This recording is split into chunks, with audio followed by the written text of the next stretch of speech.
τη χαίρεσαι την καινούρια σου αγάπη εναντί και να με κερνάς φαρμάκι να τη όμως μακριά από μένα γιατί αγάπη μου στα έχω ξανά υπομένα αν ποτέ σε δω αγκαλιά με εκείνη κάπου θα πω τρελαθώ και τα πιο μέχρι θανάτου κι αν ποτέ σε δω αγκαλιά με εκείνη κάπου θα πω τρελαθώ και τα πιο μέχρι θανάτου λοιπόν να τη χαίρεσαι την καινούρια σου αγάπη να τη χαίρεσαι και να με κερνάς φαρμάκι. Let's get ready to rumble!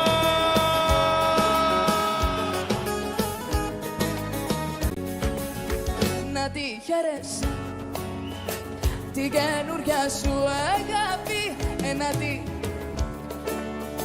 και να με κερνάς φαρμάκι να τη όμως μακριά από μένα γιατί αγάπη μου στα έχω ξανά υπομένα.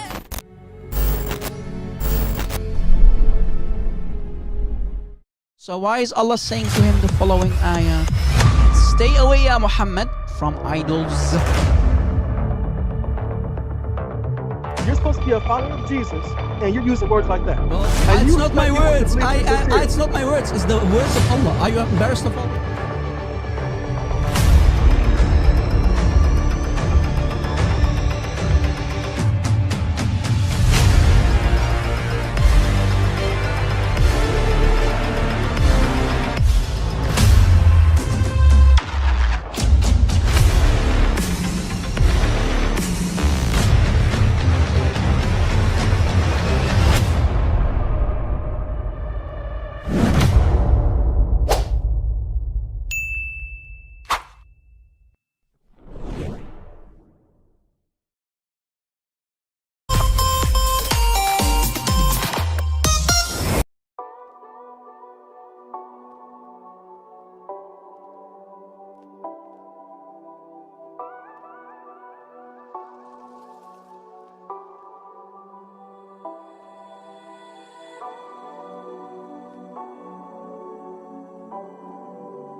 Ladies and gentlemen, this is the moment that you all have been waiting for.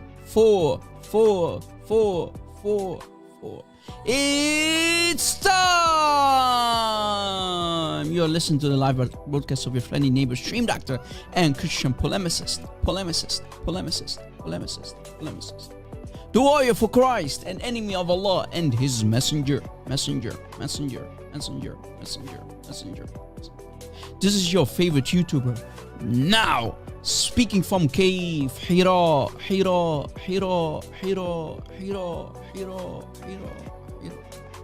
Rob Christian.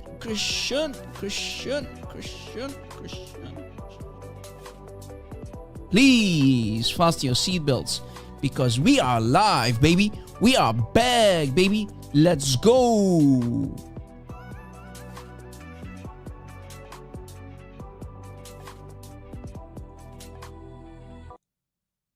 All right. Welcome, everybody. God bless you. Nice to see you. We are live, baby. Yes, you heard it correctly. We are live. All right. I'm ready, baby. That means all of you must be ready as well. Today's topic is very, very interesting. I love this topic. I love talking about early Islam. It's a very disturbing topic, and you see the bloodstains here already on the screen. The topic the assassination, the murder, the killing of Caliph Uthman ibn Affan at the hands of the early Muslims. Remember, according to Islam, Islam is the final religion. And the early Muslims, and specifically the three first generation of Muslims, are the best of creation according to Muhammad. Yet immediately after the death of Muhammad, Muslims started to kill each other left and right. Killing each other left and right. Yet Muslims always say about the Sahaba, radiyallahu anhum. May Allah be pleased with the Sahaba. These evil murderers, these killers, these murderers, may Allah be pleased with them. Right? May Allah be pleased, these murderers. Makes sense if Allah is Satan, though. If Allah is Satan, if that's what Muslims try to convince us, that and it makes sense that the worshippers of Satan, i.e. Allah, it makes sense that they are pleased with by Allah, right? Radiyallahu anhum, these murderers and deceivers. So this is the topic of today. Again, guys, you heard it correctly. We are live. Try to invite as many people as you can because this topic is very interesting. We have talked about this topic in the past, but I thought, hey, let me bring it up because it's very interesting to mention all over again. It has been way too long. Okay, guys? So, peace of Christ to all of you. In this video, like I said earlier, we will shed some light on this very interesting, yet very disturbing, but damaging event in the history of all Islam, of early Islam, back in the 7th century. The murder, the assassination of Caliph Uthman ibn Affan. So let me take you on this journey with me again. But before we talk about this, guys, before we start, you know me, I always love to start with a prayer. So I ask you to pray with me first so that everybody who's listening and watching will be blessed. Make sure, guys, to smash the like button. Destroy it, but tap it lightly with a siwak. Remember, chapter 4, ayah 34. Use or implement chapter 4, ayah 34 of the Quran. وَضْرِبُهُنَّ, the button, the like button, lightly with a siwak. Okay, with a siwak, with the Islamic toothbrush. So apply chapter 4, ayah 34 of the Quran. Rob, it's not funny, okay? Okay, beating women is not funny, Rob. Well, don't shoot the messenger. I'm only quoting chapter 4, ayah 34, okay? All right, let us, guys, all jokes aside, let us pray so that we can start this live stream. And pray that everything will go smooth, guys. That the whole stream, everything will go smoothly. That the sound, the internet connection will be stable. All right. Pray with me. باسم الاب والابن وروح القدس إله واحد آمين. بشيم أب واب روح قديش وحد الله شرير آمين. And in English we always say, in the name of the Father, the Son, and the Holy Spirit, three persons, one God whom we worship, we pray. Thank you, Lord, for allowing us to do another live stream today with our wonderful team of admins and our beloved audience and subscribers. Yes, Lord, bless this live stream, the internet connection, and everybody who is here listening and watching, including our Christian brothers and sisters, but also our Muslim friends, our brothers in humanity who might be interested in today's live stream, oh Lord. Also keep our families, our loved ones and children safe. Bless them and protect them, Father. And Lord Jesus Christ, I beg you, I pray to you right now. Yes, Lord. I beg you to cleanse all of us with your holy blood and fill us with your Holy Spirit. Please, Lord Jesus Christ. Yes, Lord. Please shine your holy light on all of us, including the Muslims who might be in need and are seeking for the truth. Please, Lord, open their eyes. Jesus Christ, draw these poor victims of Islam, these truth-seeking Muslims out there, to your feet so they might know you, the real you, not the fake Isa, whom we do not know who he is. The real Yeshua al-Masih, Yeshua al-Masih, as we call him in the Arabic. Everything for your glory, O Son of God. You are the Father's heart. You are the love of the Spirit. O Lord of Lords, O King of Kings, my Lord, my Savior, Christ, fill me with your Holy Spirit. Bless my throat and loosen my tongue today and guide me so I can speak the truth, nothing but the truth, without any error or any shame. And Lord, give us wisdom and courage to do whatever needs to be done in your holy name, O Jesus Christ. Your name above all names we pray. Amen. Amen. Welcome everybody. Speaking from Cave, Hira. We are live. We are back, baby. Let's go. Welcome everybody. Yes, you heard it correctly. We are live. Again, today's topic could be very interesting for a lot of people. This is basically a documentary. This live show is a little bit different than you may be used to. We're going to talk about the assassination of Uthman. We've talked about this in the past, but it has been way too long. So I thought, let me bring it up one more time, once more, so that people can take notes and learn how evil, how bloodthirsty the early Muslims were. And specifically when Uthman was Caliph, during the rule of Caliph Uthman, they call him Amir al-Mu'mineen, right? The prince of the Ummah, the ruler of the Ummah, Uthman, who happened to be the third Caliph, right? First you had Abu Bakr, then Abu Bakr died, Omar came into power, then Uthman died after being assassinated, and then Ali came in power, and those four are called the rightly guided caliphs, right? The rightly guided caliphs, the four rightly guided caliphs, right? We have Abu Bakr, Omar, Uthman, and Ali here in the bottom. Four rightly guided caliph. Okay, so let us talk about this topic. Let us start actually.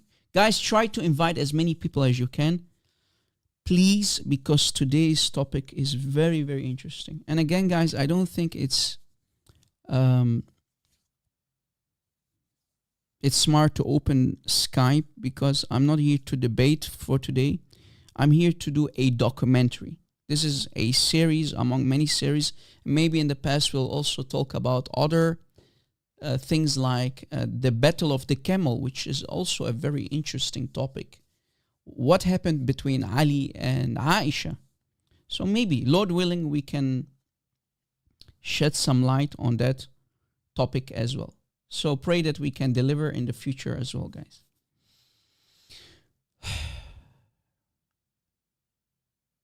Lord willing, we can introduce more videos in the future regarding early but damaging events of Islam, which we can find in the Muslim sources. All right. Destroy the like button, guys. Invite, share the link on social media. Let everybody know that Rob Christian is live. Many people don't know.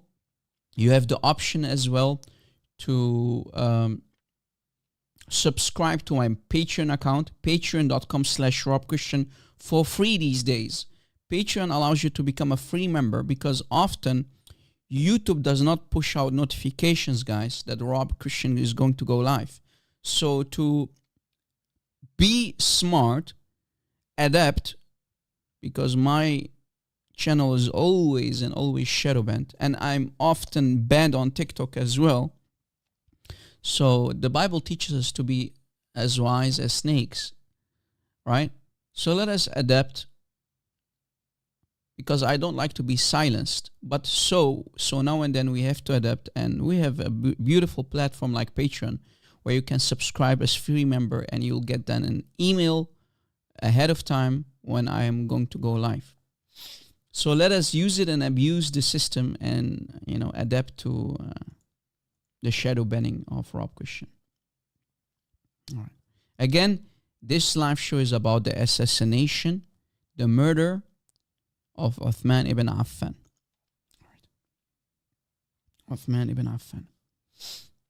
Guys, are you ready? Because I am ready, baby. Let us start. If I'm ready, you must be ready.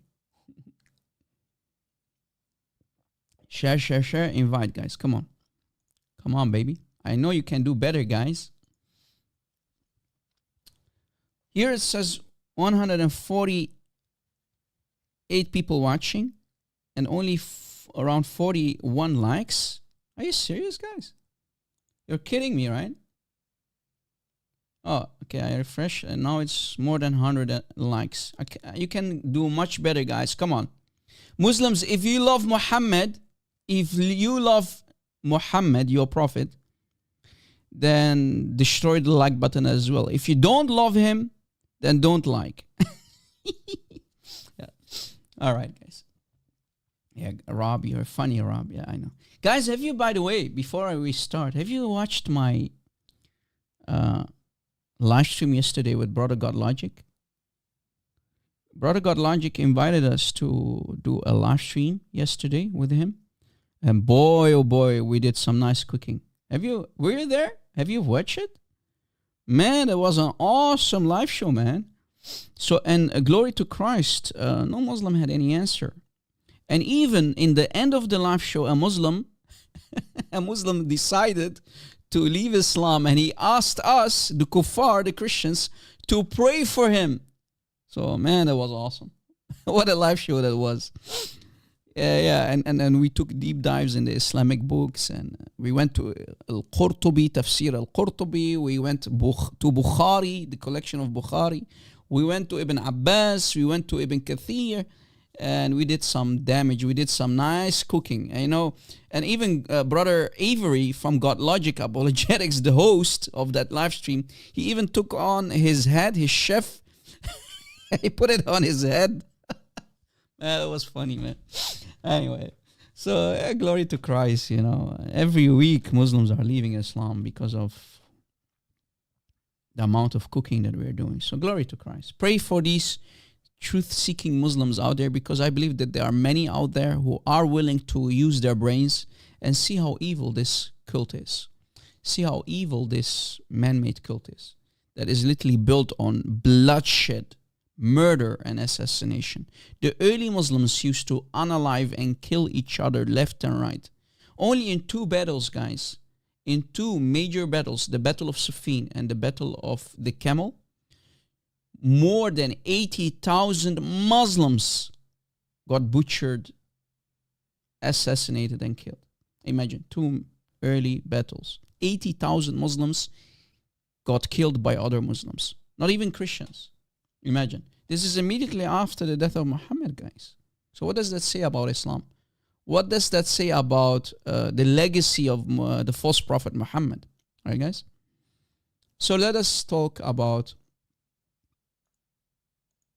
Let us start. Let us talk about the assassination, the murder of Uthman. Right.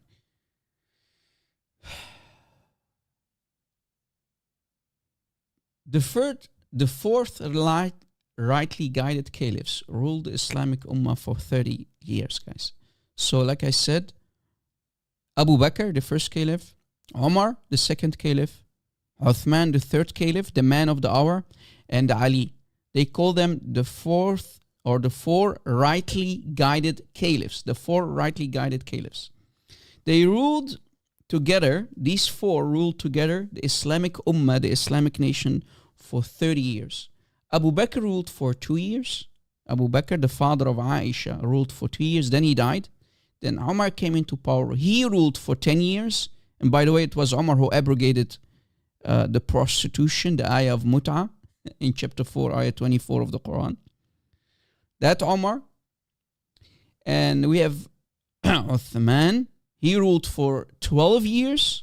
Uthman ruled for 12 years. And finally, the last caliph of the four rightly guided caliphs, he ruled for 6 years. The cousin of Muhammad, Ali. All right? Ali. Uthman ibn Affan, ibn Affan, right? Uthman ibn Affan, he is responsible for collecting the Quran, right, guys? Remember? when he collected the Quran.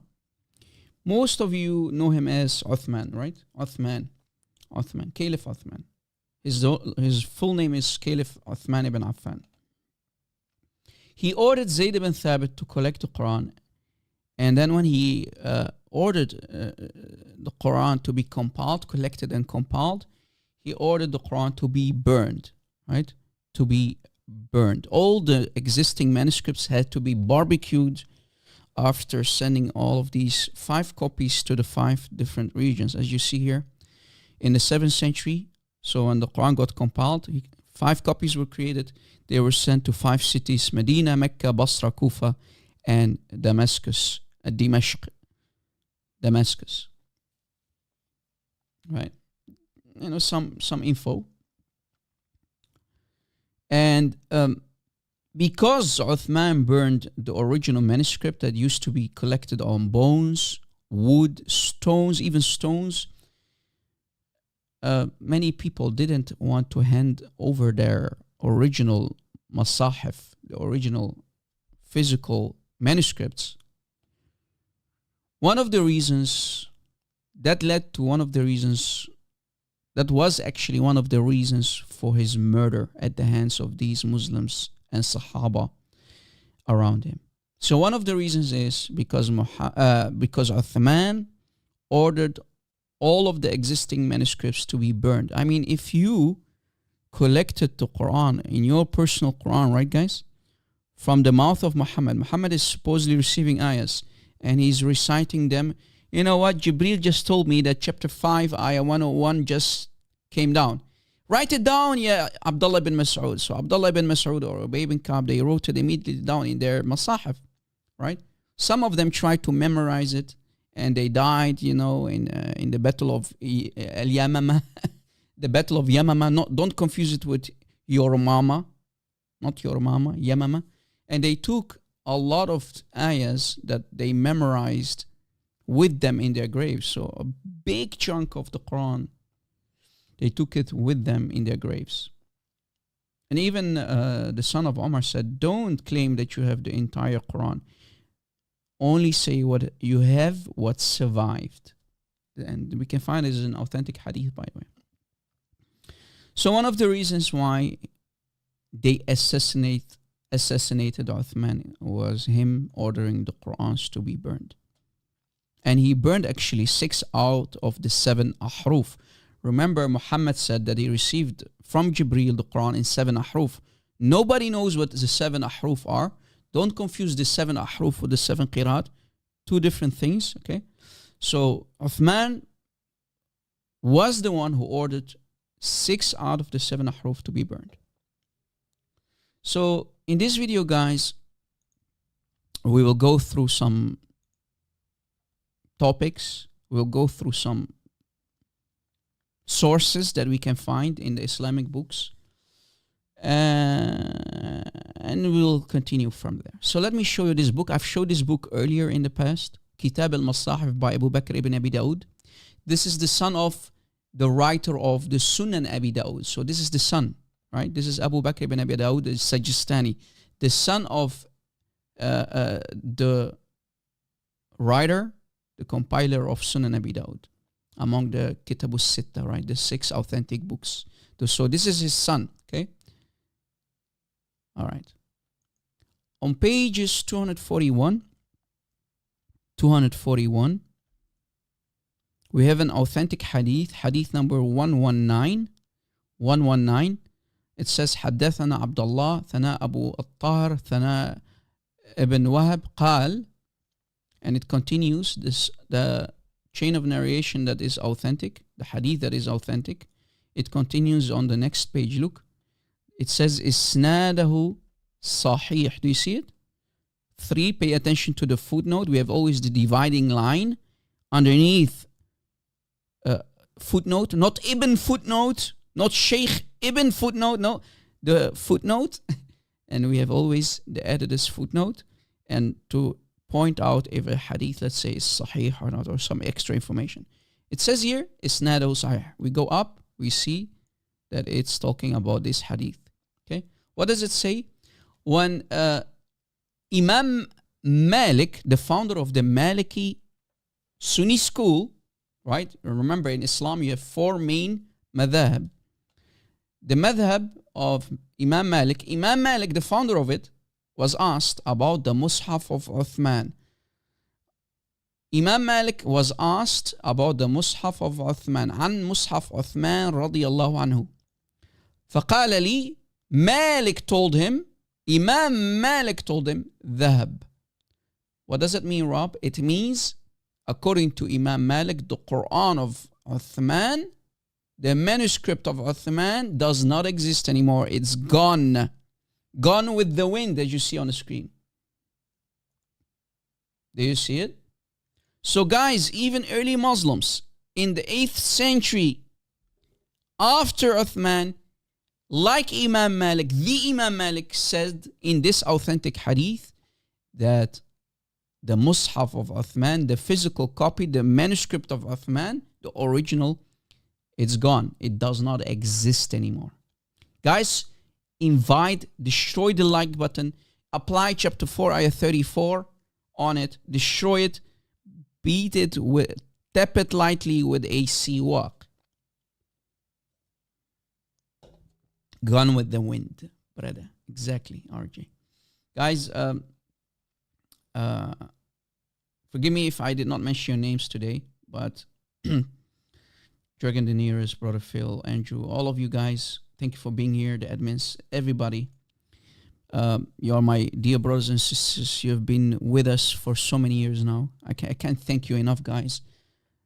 Admins, audience, supporters, thank you so much for allowing our ministry to grow, because we have so much work to do, guys. Please, please continue supporting our ministry.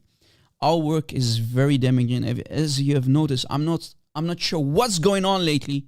I'm not sure what's going on lately, but I want to thank the Lord, the living Lord, the King of Kings, the Lord of Lords, Jesus Christ, for this awesome ministry that I have created with you guys from the beginning, many years ago. We have people who are with us from the very beginning, guys. I'm not kidding. People like Brother Phil, people like Sister Dragon, many people who are here with us. Many topics that we're talking about are causing a huge tsunami, guys, in the Islamic world. Our videos are reaching many people lately. And as you have noticed, week in, week out, Muslims are leaving Islam because of our teaching, our videos and live shows. Many. So we have hope for many Muslims, guys. We have hope for many Muslims out there. So consider supporting the ministry, guys. All right. So that now that we've proved that the Quran of Uthman does not exist, and one of the reasons for him to be unalived, to be killed, is burning the Quran of the early Sahaba. They didn't like to hand over their original Quran, so they decided to kill him in the end. That's one of the reasons, but there is another reason that I'm going to talk about today. All right. As I said, the murder of Uthman ibn Affan happened at the hands of the Sahaba. Rudwan Allahi alayhim, right? May Allah be pleased with them. Or as the Muslims here, like I said, in the West will say, may Allah be pleased with them. These thugs, these sa'alik, these killers and murderers, may Allah be pleased with them. Right? The Sahaba, the companions, and their students.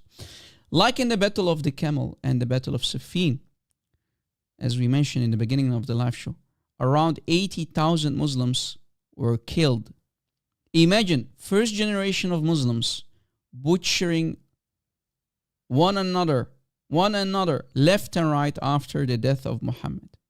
Imagine if Paul would have killed, let's say, Peter, or Peter would have killed Matthew. What would have the Muslims said about us?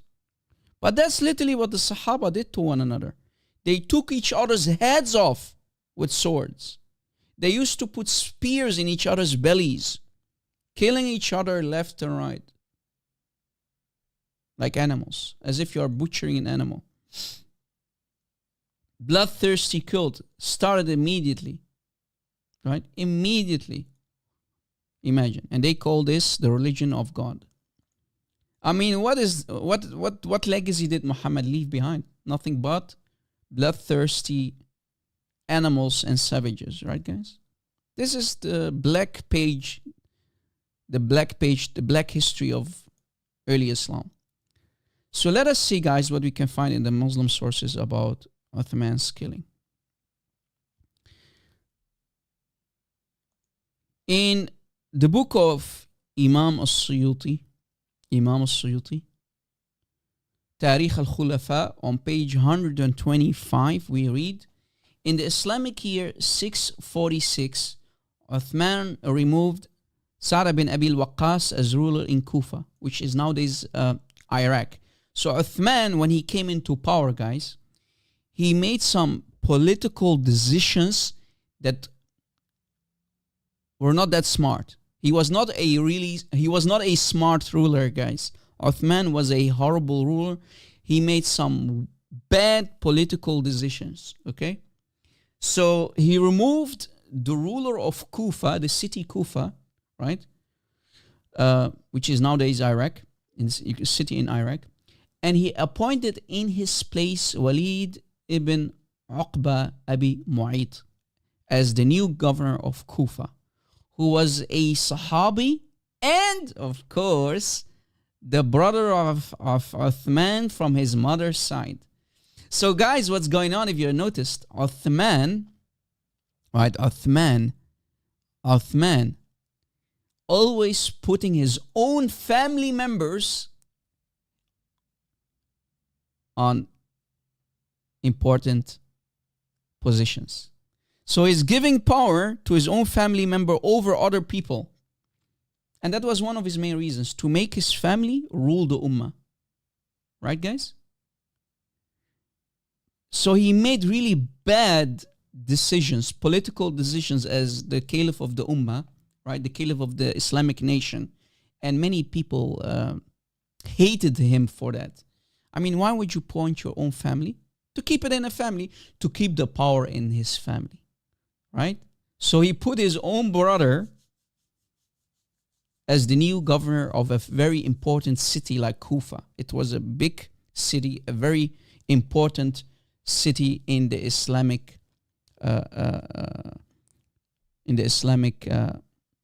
empire. So many people were disgusted by these decisions of Uthman by placing his own family members to rule important positions, regions, and cities like Kufa. It is said that this same Walid used to lead Muslims. He used to lead many Muslims in prayer while being in a drunk state.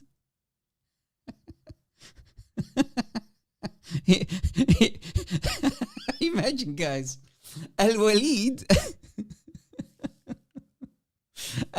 used to lead prayer in a mosque while saying, "Shall I pour you more wine?"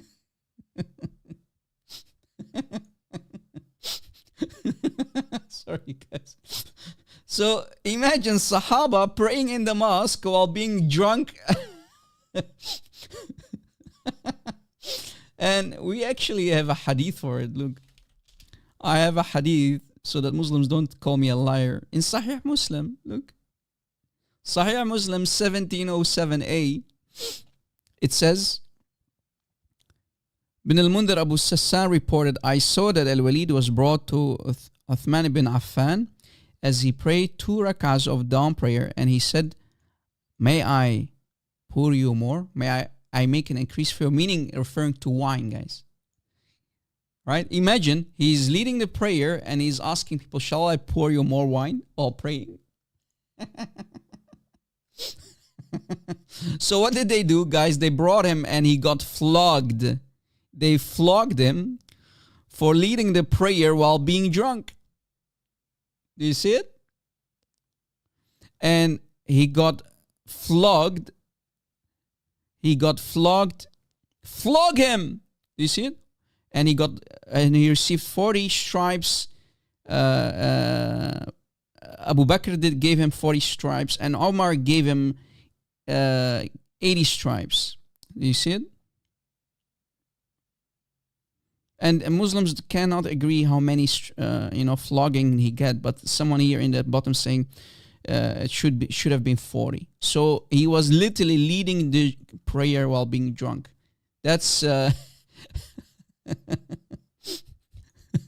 Al-Walid, who was the governor of, who became the governor of Kufa under the rule of Uthman. Imagine. So he was known for being always drunk. Yet Uthman, the smart Caliph Uthman, he put him on a very important position, like being the governor, the ruler of Kufa. So you see why people started to get grudges against Uthman. Uthman, you're a stupid ruler. We know this guy is always drunk, and you're going to make him a governor of Kufa. Yes, because he's my brother. Duh. I want to keep the power in my family. Yes. So you get the idea what's going on, guys. Yeah, this is the legacy of Muhammad. All right. So this Al-Walid used to say to the Muslims, Azidukum, which means, shall I pour you more wine? Well, literally is leading the prayer in the mosque. So Al-Walid's behavior, guys, and his wine consumption riled the pious Muslims of that city, compelling Uthman to recall him in 650, in the year 650, and Al-Walid fled to Upper Mesopotamia following Uthman's assassination in 656, and he died in Al-Raqqa, which is in Syria nowadays, in the year 680. So this is what the Islamic sources are telling us, guys, about Al-Walid. Okay. If we continue, also in At-Tarikh Al-Tabari, the history of Al-Tabari, volume 3, page 374. So you see, guys, I'm giving you sources.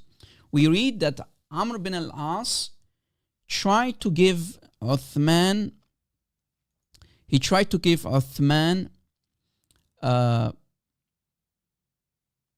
some important political advice, right? But Uthman, as Caliph and ruler of the Islamic Ummah, he failed. He was too arrogant. He was too proud to accept such important political matters and took failure decisions which led to his killing later. Uthman was known as an arrogant and foolish ruler, which in the end resulted in him being assassinated at the hands of Muslims who rebelled against him. So what happened is, guys, Uthman's house was besieged by rioters for several reasons.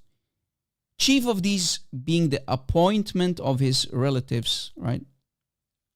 The Banu Umayyah as governors of key Islamic provinces. But let us start from the beginning, guys. So Uthman became Caliph in the year 644 CE. After replacing Amr bin al-As, he appointed Abdullah, maybe you've heard of him, Abdullah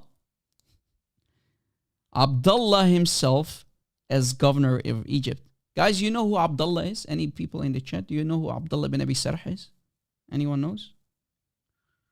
Anyone knows who Abdullah bin Abi Sarh is? Anyone has an idea? Who is Abdullah bin Abi Sarh? The guy who used to write the Quran for Muhammad, right, guys? One of the main scribes of Muhammad. And specifically, the scribe who wrote chapter 23, ayah 14. Remember? This last part here, which you see on the screen in chapter 23, ayah 14, are not the words of Allah, but the words of Abdullah ibn Abi Sarh. So when Abdullah ibn Abi Sarh, this guy that you see on the screen, who later became even a Muslim, ex-Muslim, because he saw that Muhammad was copying his words, plagiarizing his words, and claiming that that's how Allah sent the ayah down. So when he wrote this part from here, when Abdullah is writing down, so guys, Abdullah is writing down the ayah, right? Abdullah bin Abi Sarh. And when he finished here, he said, Blessed be Allah, the best of creators. فَتَبَارَكَ اللَّهُ أَحْسَنُ الْخَالِقِينَ. This part here, highlighted. Muhammad said, yes, that's how it came down. Write it down. And then Abdullah bin Abi Sarh was like, what? So you see, guys, this is Abdullah bin Abi Sarh. He's writing down the Quran for Muhammad, right? He's one of the scribes. And he became a scribe. And Muhammad here on the left in the green, so this is Muhammad with the big fat belly.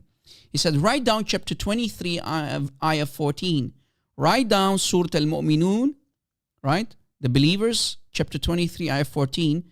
And then, so Muhammad is commanding him to write down the ayah about the embryology stages, which is, by the way, stolen from Prophet Galen, the famous old Greek scientist. Prophet Galen, may Allah's prayer be upon him, who Muhammad plagiarized from, right? And of course it's wrong because Galen was wrong, which means if Muhammad is wrong, Galen is wrong, then Allah is wrong. But anyway, Prophet Galen, remember, we've talked about it in the past, the scientific mistake in chapter 23, ayah 14, describing supposedly the embryology stages, right? So one, Abdullah bin Abi Sarh was writing the ayah down, 23:14, this ayah. He said, blessed be Allah, the best of creators. And Muhammad said to him, yes.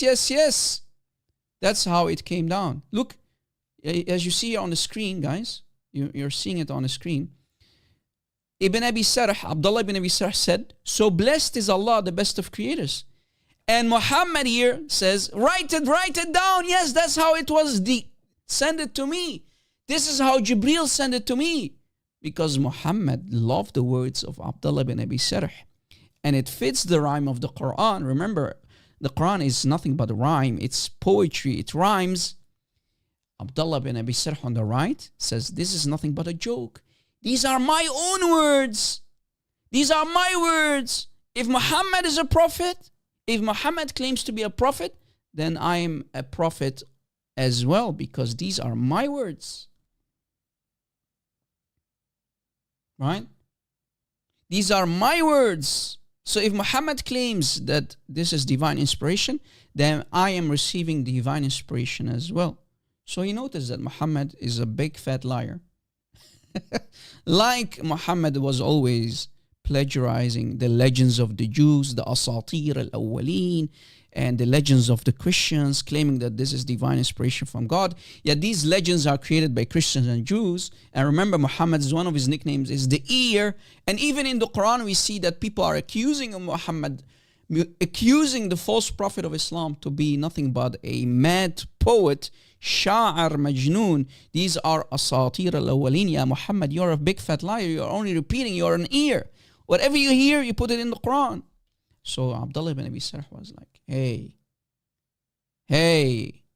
it doesn't make any sense. These are my words in the Quran. This highlighted part, فَتَبَارَكَ اللَّهُ أَحْسَنُ الْخَالِقِينَ, are my words. So if Muhammad claims that this is divine inspiration, then I am also a prophet. Did you catch it? And later, guys, as you see, he says, if Muhammad is a prophet, then I can be a prophet as well. Bah! After that, Abdullah ibn Abi Sarh left Muhammad. He became an apostate. He left Muhammad, and he left Medina, and he went back to Mecca. And he used to say to the people, he used to gossip about Muhammad, what he experienced. He said, and I quote, I manipulated Muhammad as I pleased. If he said all wise, then I said all knowing. So guys, not only one ayah, but multiple ayahs where Muhammad was using his words, because he loved the way, the poetry of Abdullah bin Abi Sarh. He would agree with everything I said, ask me to write it down as if it's divine inspiration from Allah, calling it Quran. That's right. Muhammad is a scammer. He's borrowing my words. He's plagiarizing my words, claiming that these are from Jibreel. That's how the Quran was written. I wrote these words. These are my words in his Quran. So when Muhammad heard what Abdullah ibn Abi Sarh was doing, what he was saying to the people in Mecca about Muhammad, So at the time Muhammad was in Medina, right? He started to get a huge grudge against Abdullah ibn Abi Sarh, and he wanted him to be slaughtered, right? Muhammad wanted the Sahaba to slaughter now the apostate Abdullah ibn Abi Sarh. And remember, guys, Abdullah ibn Abi Sarh is the brother of Caliph Uthman, again, through suckling, right? So when Muhammad went to Mecca to ordered his hit list, remember Muhammad, guys, had a hit list. You know what a hit list is, right, guys? He created a list and he put names on the list of men and women to be slaughtered, to be assassinated, right? So one of them was also Abdullah ibn Abi Sarh. So what happened is, guys, when Abdullah ibn Abi Sarh heard this, he went and he, like many other people who were ordered to be assassinated, like here, Bin Akhtal. Bin Akhtal, guys, another person who tied himself with ropes against the Kaaba. You see it? And still the Sahaba butchered him with their swords. You see, kill him, Muhammad said. Kill him. So people who were criticizing Muhammad, calling him a false prophet, they were ordered to be killed. So the hit list, the names, one after another, the Muslim soldiers, the Sahaba, killed them. Killed the Kafir. Only because they were criticizing Muhammad. So Abdullah bin Abi Sarh, he heard what was going on, about the bloodshed, even against the Kaaba, right? So the Kaaba became not only bloody because of the menstruation blood of the women, but also it was covered with the blood of the criticizers of Muhammad. Remember, back in the old days, before Islam, the women used to rub their bloody private parts against the black stone. So not only blood of the women, the black stone was not only covered with the blood of women, but also the blood of the enemies of Muhammad who used to criticize him. So Abdullah ibn Abi Sarh feared for his life. He said, Muhammad is going to kill me, right? When he heard what happened to the others. So Uthman ibn Affan came to his aid, because remember, Uthman at that time was a very, very rich guy, and Muhammad needed such people, to support him. So Uthman stood in front of Muhammad and said, "Yeah, Muhammad, please don't kill him. He's my brother through suckling." Abdullah bin Abi Sarh, your scribe, we know he did a mistake. He made a mistake, and he started to gossip about you. But please don't unalive him. He's my brother through suckling. And look, Muhammad here, Muhammad in the green, he didn't like it. But because Uthman was very important, he said,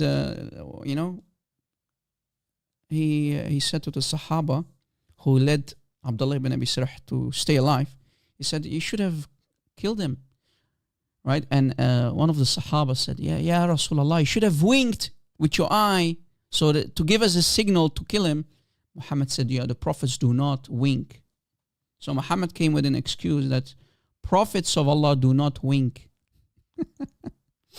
So guys, to give you an idea, this scribe of Muhammad, the brother of Caliph Uthman through suckling, who used to write the Quran for Muhammad, apostatized, but later had no other choice but to return to Islam, right? He never believed in Muhammad to begin with, but he would have been unalived, he would have been killed if he did not return to Islam. So he left Islam after finding out that Muhammad is stealing his words, specifically the last part.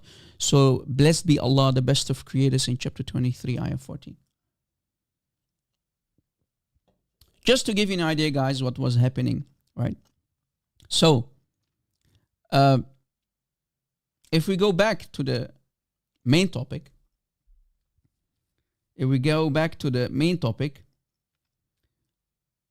after the death of Umar, after the death of Abu Bakr, and after the death of Muhammad, when Caliph Uthman came into power, he also appointed his brother, this brother that you see on the screen, right? the scribe of Muhammad, who happens to be the brother of Uthman, he appointed him as the governor of Egypt.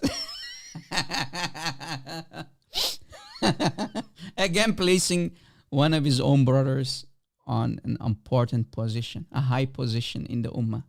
Imagine, guys, an ex-Muslim who became the governor of Egypt under the rule of Uthman, by Uthman, always putting his own brothers, his own family members on important positions, right?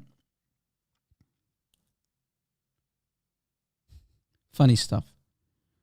Funny stuff. So,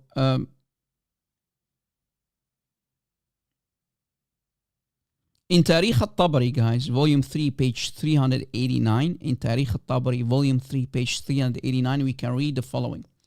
On Friday, the Egyptians, so guys, you need to understand, at this time, under the rule of Caliph Uthman, his brother through suckling, the apostate, who had no other choice but to come to Islam, else he's going to be killed.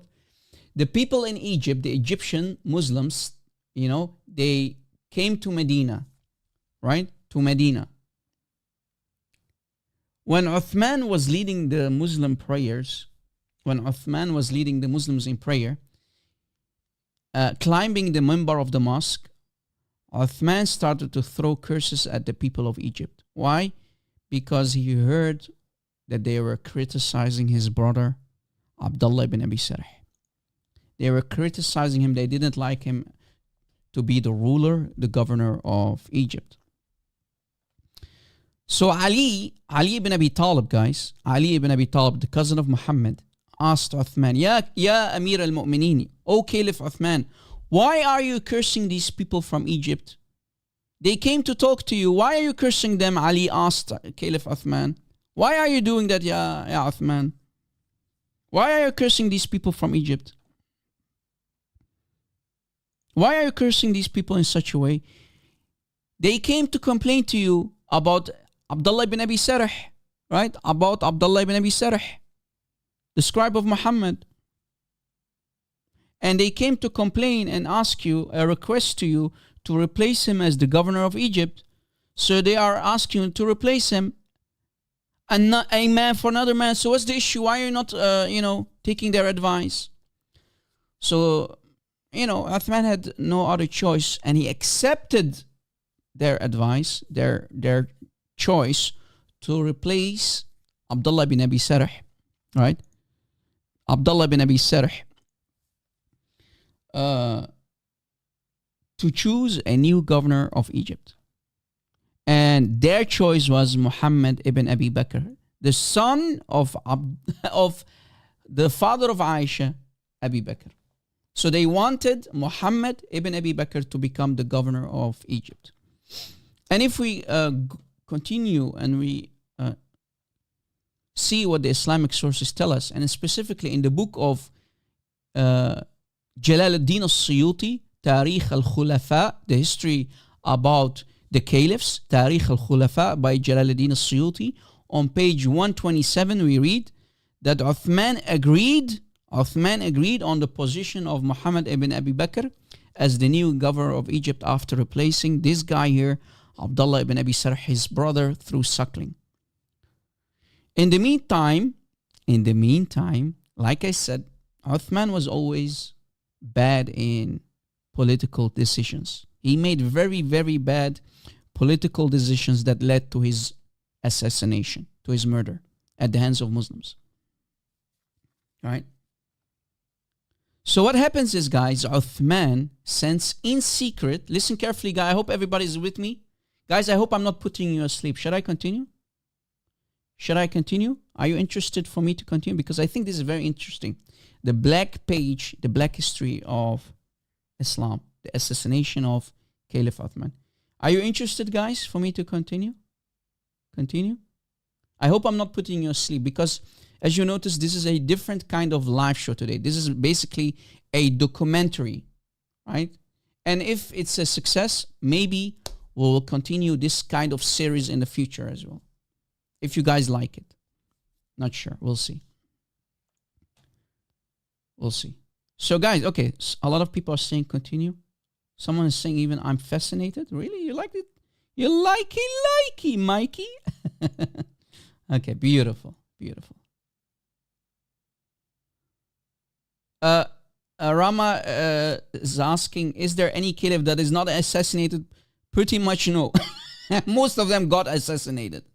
Because remember, Islam is all about power, hunger for power. And as you notice, Caliph Uthman is putting his own family members, his own brothers, on important positions to keep it in the family. It has always been about power, not because Islam is such a true religion. Islam is nothing but a bloodthirsty political ideology. That's it. It's not a religion. It's not from God. Okay? Because Muhammad himself was a warlord. He loved to be worshipped. Momo loved to be worshipped, and he liked to be a warlord. Remember when he became powerful enough? He got in himself an army and he attacked Mecca. Exactly, Andy. That's what Islam is. It's nothing but a death cult. All right. So let me continue, guys. Let me continue. So, guys, in secret, if we continue, so after agreeing that he is going to replace his brother, Abdullah, right? To replace Abdullah here, to replace him with the son of Abi Bakr, Muhammad ibn Abi Bakr, the new governor, he agreed with the Egyptians, yes, I'm going to fulfill your desire, your wish, to replace my brother through suckling Abdullah ibn Abi Sarh, the scribe of Muhammad, the ex-scribe of Muhammad, to give you a new governor. In secret, guys, in secret, Caliph Uthman in secret then sends a secret message to his brother through suckling, Abdullah ibn Abi Sarh, right? A secret message, and he sends a messenger, a young boy, riding a camel for 3 days, trying to reach his brother through suckling, Abdullah ibn Abi Sarh, to reach him in Egypt. Why? Because he wanted to tell his brother, you know what? When the Egyptians come to you and tell you, Ya Abdullah ibn Abi Sarh, you're going to be replaced by the son of Abi Bakr, Muhammad ibn Abi Bakr. If they come to you, slaughter all of them. That's what the message was that the boy was carrying with him to Abdullah ibn Abi Sarh from Caliph Uthman. So guys, in secret, what's going on here is, guys, we have a secret plot, right? A secret message, a secret assassination letter. Secret letter. A boy who is riding the camel is going from, on the command of Caliph Uthman, going to Egypt carrying this secret message. If the Egyptians come to you, slaughter all of them and stay at your position. Oh, my brother, through suckling, Ya Abdullah ibn Abi Sarh. A secret letter. Okay? But what happened next is very interesting. Guys, what happens next is damaging and very, very bad for Caliph Uthman. And that led to his assassination, guys. So when this boy, we have a boy riding his camel, carrying the, between his, clothes, he's carrying the message, a secret message to Abdullah bin Abi Sarh. When the boy is almost reaching Egypt, he was halted. Right? He was stopped. And they found a hidden message being carried by him, by the young boy driving his camel, the messenger, right?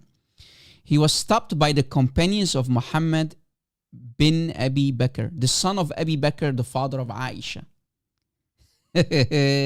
So they discovered the secret message to Abdullah bin Abi Sarh. If the Egyptians come to you to replace you, slaughter all of them. That's what the letter of Caliph Uthman said to his brother Abdullah bin Abi Sarh. So they started to question the young boy who carried the message. Where are you going? Boy, hey boy, where are you going and what are you carrying with you? It looks as if you're running from someone, boy. The boy answered, who carried the secret message of Caliph Uthman.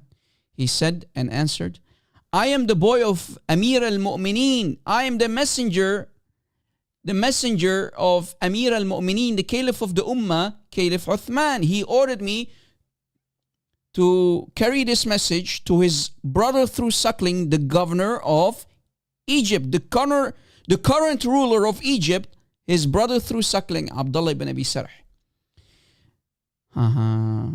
So they find out what he was carrying and they started to read it. So the boy continued saying, Caliph Uthman asked me to travel to Egypt. So they started to search the young boy and found with him the secret letter from Uthman addressed to Abdullah ibn Abi Sarh, saying, so what did the letter say? If Muhammad ibn Abi Bakr and such people would come to you, then make sure to assassinate, to slaughter all of them. So when Muhammad ibn Abi Bakr, the son of Abi Bakr, the brother of Aisha, found out that he's about to be slaughtered when he goes back to Egypt, to be slaughtered by the brother of Caliph Uthman through suckling, the current ruler of Egypt, who is about to be replaced by Muhammad ibn Abi Bakr, he became furious. Right? He became furious. So we conclude that Uthman didn't like to replace his brother. He didn't like the idea to replace his own brother through suckling, but rather see Muhammad ibn Abi Bakr be killed instead. What an evil son of Satan Caliph Uthman is, right guys? Caliph Uthman, like his prophet, was one evil son of Satan and a very evil ruler who wanted to keep everything in the family. All the power to be kept in the family. Now, guys, are you slowly getting it? Why? What of the main reasons was for the assassination of Caliph Uthman? That's the one. Okay, RJ is getting it. Beautiful, guys. I hope I'm not making it too boring for you guys. I'm trying to go in details to teach you the black page, the black history of the early Sahaba and what happened to Caliph Uthman. So guys, I want you to be focused. Exactly. Stay focused at all times, guys. Thank you, Dragon in ears. God bless you. So if we continue, guys. If we continue.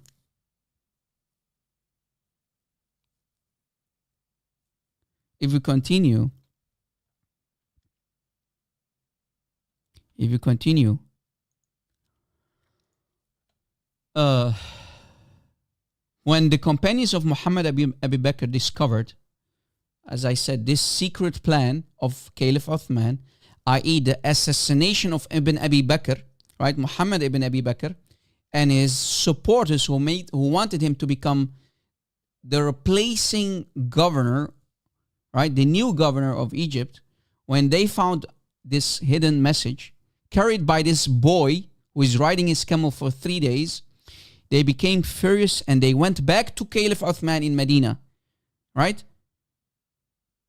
To question him, to question Uthman.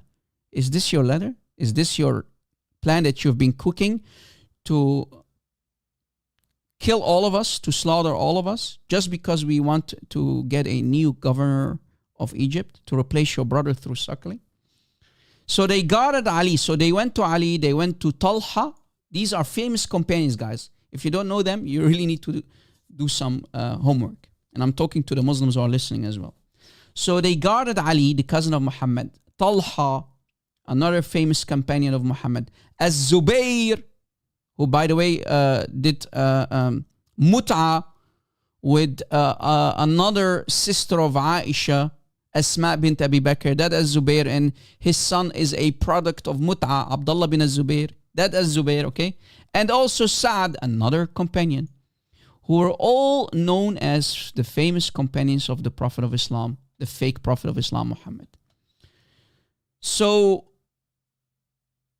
Muhammad bin Abi Bakr and the Egyptians showed them the secret plan, the secret assassination plan, which they found being carried by the boy, the secret plan to assassinate Muhammad ibn Abi Bakr and the supporters of the new appointed governor, Muhammad bin Abi Bakr, the son and the brother of Aisha. Imagine. So Uthman wanted to kill the brother of Aisha. Imagine. Okay.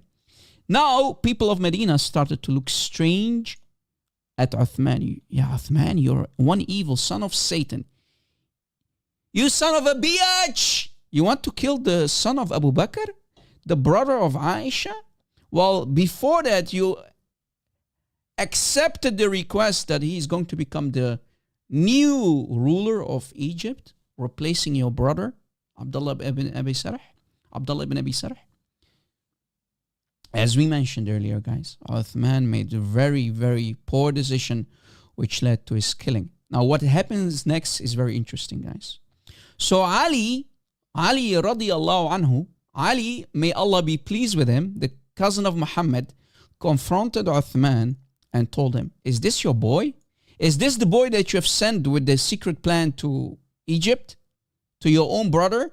When Muhammad ibn Abi Bakr arrives there with his supporters to replace your brother, is this the boy that you sent to assassinate this group of people? Uthman said, yes, it's him. This boy is my messenger. I sent him. And is this camel yours? Is this the camel that he was driving yours? Uthman again answered, yes. So he's coming clean, right, guys? Uthman said, yes. This is my camel. This is my boy that I sent. So he's coming clean. He has no choice. And you wrote this letter? Uthman then lies and denies it. And he said, no, I didn't write this letter. And he even swore by Allah that he not write it. So he's lying now. First he's, saying, this is my camel, this is my messenger. And then he's lying. Imagine. The Sahaba, radiallahu anhum, the Sahaba like Caliph Uthman, may Allah be pleased with them, are a bunch of liars and deceivers. Duh! They worship Allah, the best of deceivers. Chapter 3, ayah 54. What can we expect? Muhammad was a big scammer, a liar, a fake prophet. What can we expect from his Sahaba? So he was busted, exactly. So he has no other choice but to do taqiyya. His life is in danger, remember? When your life is in danger, you're allowed to lie. Anyway. So he denies, he lies, and he says, no, I wasn't the one who gave this letter. I wasn't the one who wrote this letter, right? So he denies it completely. So Ali continued questioning him. So how does your boy, Ali said, Ali, the cousin of Muhammad, so how does your boy, your messenger, this little boy, with your camel and your seal, because remember when they used to write letters, they always used to put a seal on it. A seal on the letter to know who sent the letter, right? And we have, a stamp, a seal on the letter. And this cannot be any other people's seal but the Caliph. It's immediately recognized. I mean, he's the ruler of the Ummah. Caliph Uthman, guys, he is the ruler of the Ummah. So his seal will be immediately recognized. And when Ali is looking at the letter, he says, hey, this is your seal. Caliph Uthman, you're a big liar. You're a deceiver. This is your letter that you sent to Egypt to your own brother to assassinate the son of Abu Bakr, Muhammad bin Abi Bakr, right? The brother of Aisha, who is going to replace your own brother through suckling. And you claim that you don't know about this letter? This is your seal. And then Uthman denies it again and started to swear by Allah, I, Uthman, did not write this letter, and I did not command anyone with it. It wasn't me who sent this boy to travel to Egypt. So he denies it again completely. In other words, Uthman is lying about the whole thing. While we know that he was the one who sent the boy with the secret assassination plan. Later, the people discovered that the handwriting was the writing of Marwan. So Uthman had no other choice but to deliver the writer or the scribe of this letter to be handed over to the Muslims. Imagine, guys, instead of coming clean,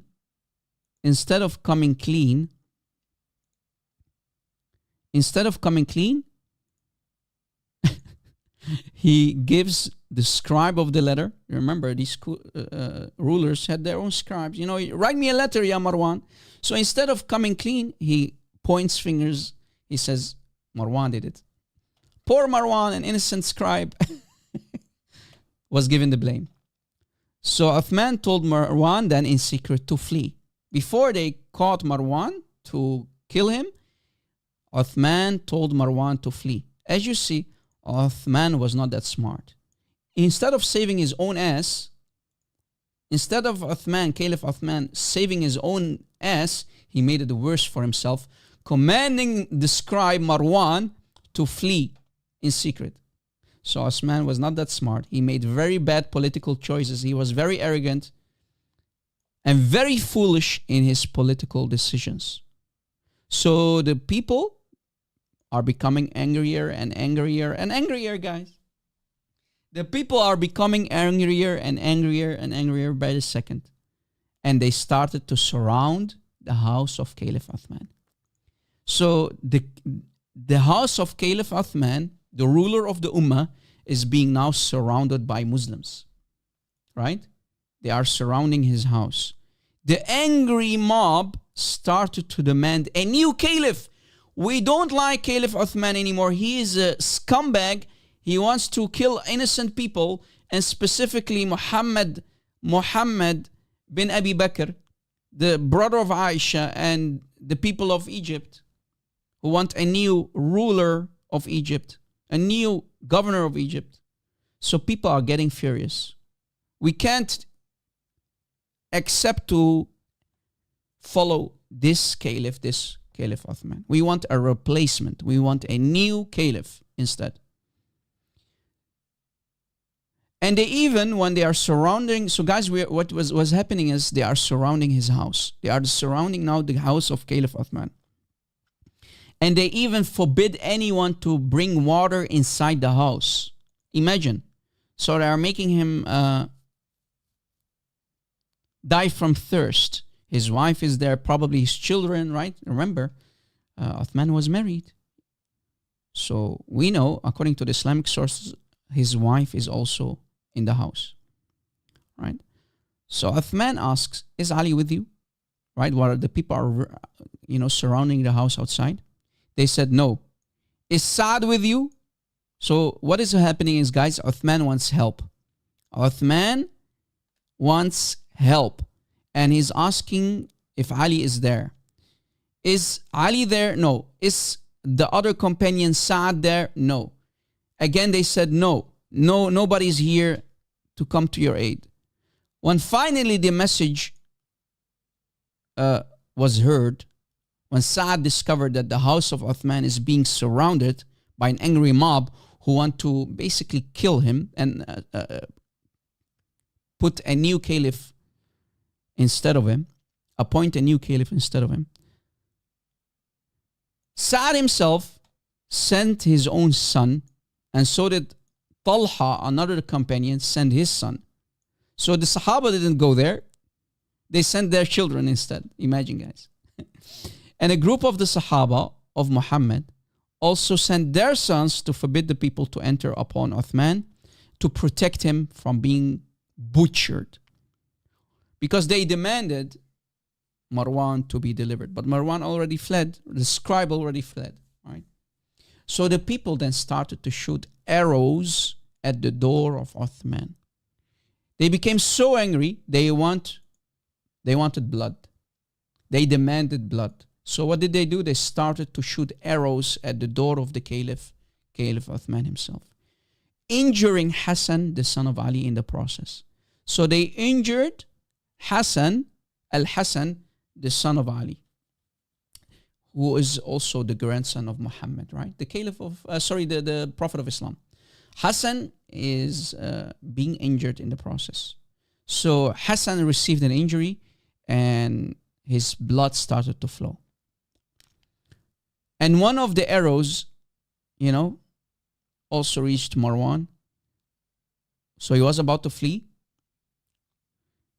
And he was standing at the door of the house. Muhammad ibn Abi Bakr was afraid for the cause of huge fitna. So here, guys, we have the first fitna, which is corruption in the land. Right?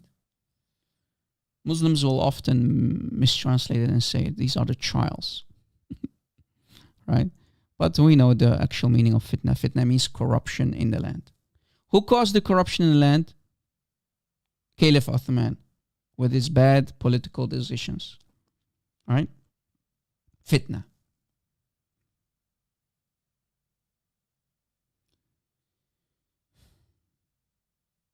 Imagine even the grandsons of Muhammad start to bleed. One of the grandsons of Muhammad.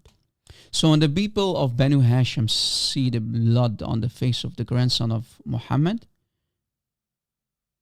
they started to become even more angry and more angry. Because of you, now the grandson of Muhammad is being injured.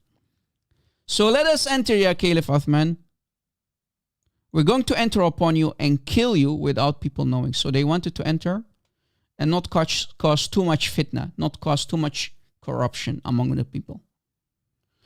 And Muhammad ibn Abi Bakr was seeking for blood, and his supporters, so the new appointed governor, Muhammad bin Abi Bakr, the son of Abi Bakr, the brother of Aisha, he finally entered the house of Caliph Uthman.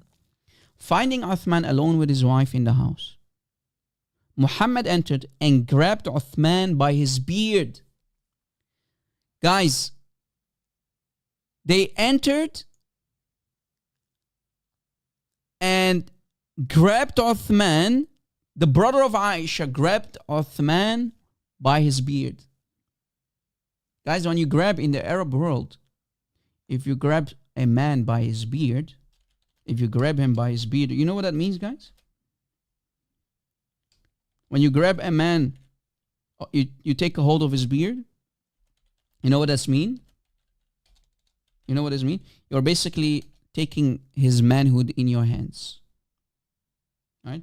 You are taking his manhood in between your hands. You're basically wiping his manhood, his beard on the floor. Huge this, exactly. So he grabs him by his beard. I remember the Sahaba used to have long beards, supposedly.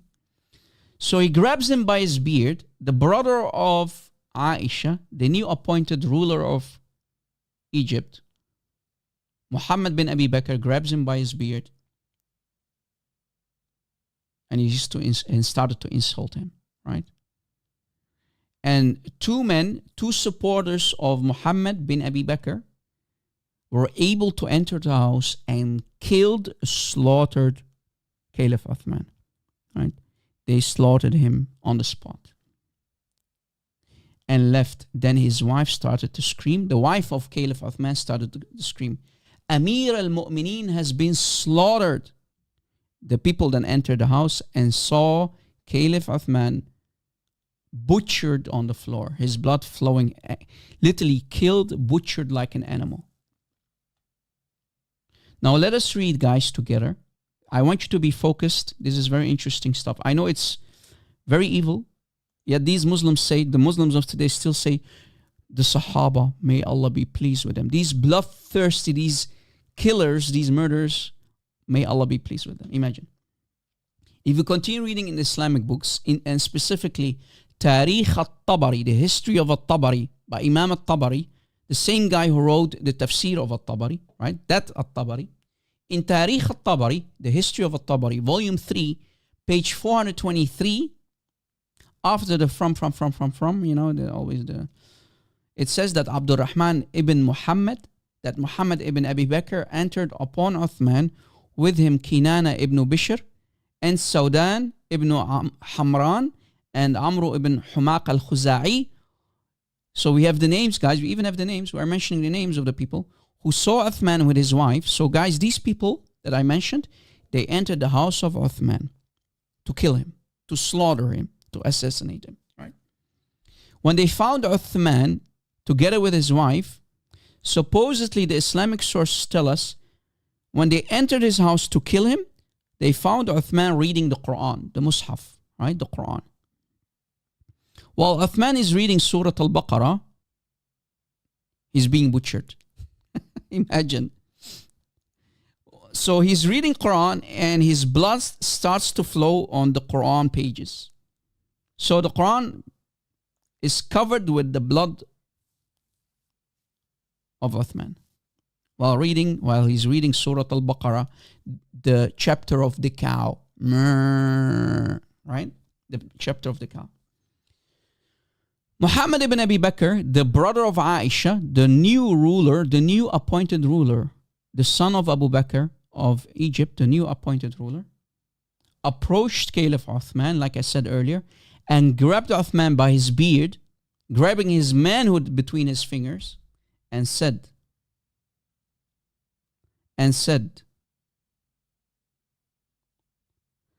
قَدْ أَخْذَاكُ اللَّهُ يَا نَعْثَلْ, which means, Na'thal means, guys, you foolish sheikh, you foolish old man. So guys, the brother of Aisha, while grabbing the beard, let me type it out. The brother of Aisha, the new appointed ruler of Egypt, said to Caliph Uthman, while grabbing his beard in his hand, said, you foolish old man, before he is about to kill him, right? You foolish old man. How dare you, in other words, to send a secret letter to kill me? To kill me. Ordering your brother in Egypt to kill me, Abdullah ibn Abi Sarh. So he wanted revenge and grabbed the old Caliph Uthman, by his beard and called him Na'thal, you foolish sheikh, you fool old man, you old fool man, how dare you, right? In other words, he insulted the Caliph of the Ummah, Caliph Uthman.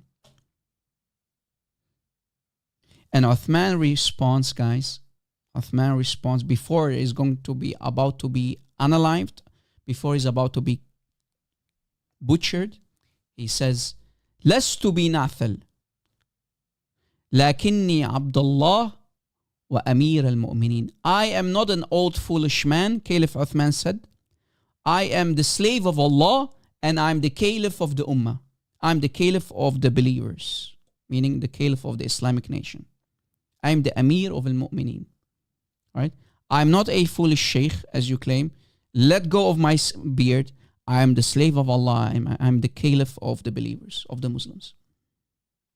Then Muhammad said, what I'm about to do with you, ya Uthman, what I'm about to do with you is far worse than grabbing you by your beard. So, watch what I'm about to do to you. I'm going to butcher you, in other words. Imagine if Paul would have done that to Peter. Or Peter would have done that to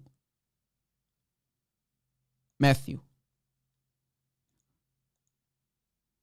Killing each other left and right. What would the Muslims have said about us, guys? Right? So now, guys, picture this in front of you. We have a murder scene from a movie, right? Going to happen right here, right now. Imagine this in front of you. So while the brother of Aisha is holding his beard, he says, what I'm about to do to you, ya Caliph Uthman, is far worse than grabbing you by your beard. So he took a spear in his hand.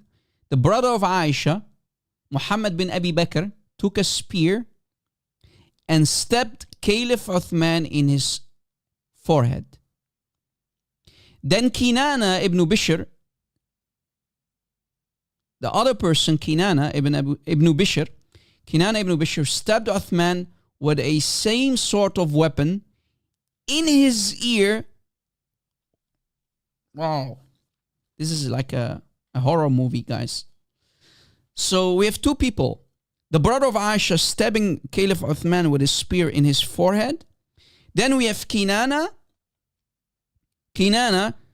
stabbing him in the ear till it came out of his throat and pierced him then with his sword and killed, butchering Caliph Uthman.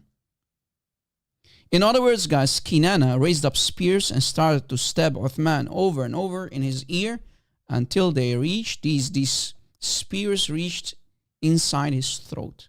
Imagine, just imagine. And Muslims say, the Sahaba, the companions, radiyallahu anhum, may Allah be pleased with these bloodthirsty murderers. So he stabbed them with his sword and killed him. But then the third guy, Amr ibn Humaq al-Khuza'i, jumped on Uthman's chest. So guys, we have Uthman laying on the floor, covered with blood. Blood is pouring from his body, from the stabbing. I mean, guys, maybe one stab is not enough. Let us stab him more. He's an animal. I have to stab him more.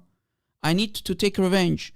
So they kept stabbing and stabbing and stabbing and stabbing him with spears and swords and arrows. Look what happens next. So Al-Khuza'i jumped on Uthman's chest and stabbed him 9 times. How many times? 9 times. 9 times. Yes, you heard it correctly. He stabbed Uthman 9 times and said, 3 stabs are for the sake of Allah. 3 of these stabs are for the sake of Allah. And 6 stabs, what I kept for myself as anger for you, Ya Uthman. Did you catch it? Let me type it out. 3 steps are for Allah, and 6 steps are from my own. So he finds himself more important than Allah, guys. Did you catch it? He stabbed him 9 times in total. 6 for his own revenge, and 3 for Allah. Because Allah is not that important, right? So he kept stabbing him in the chest and kept stabbing him in the chest as if Uthman is some kind of animal laid down to be slaughtered, to be stabbed. This story we can find again in Tarikh al-Tabari, in the history of al-Tabari, but also in Tabaqat al-Kubra of Ibn Sa'd, volume 3, page 73, and also in another book, a third book called Tarikh Dimashq, the history of Damascus, Tarikh Dimashq, the history of Damascus, by Ibn Asakir, volume 39, page 409.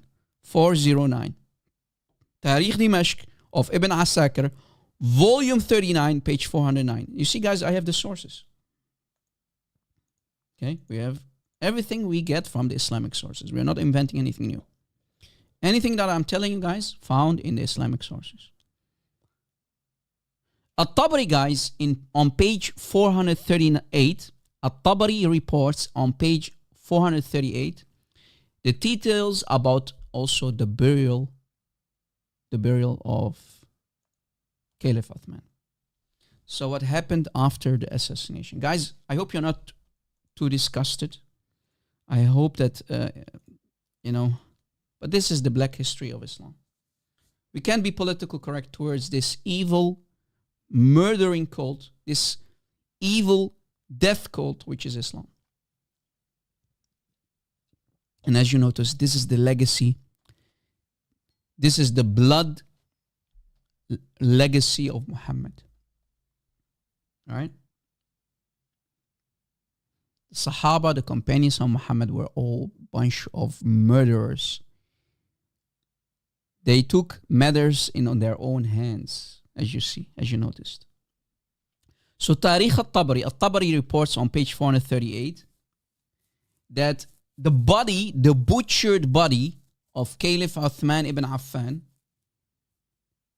that his body, his unalived body, his butchered body, after all the stabbing, spears going through his head, spears going through his ear, and they, of course, they kept the weapons inside his body, right?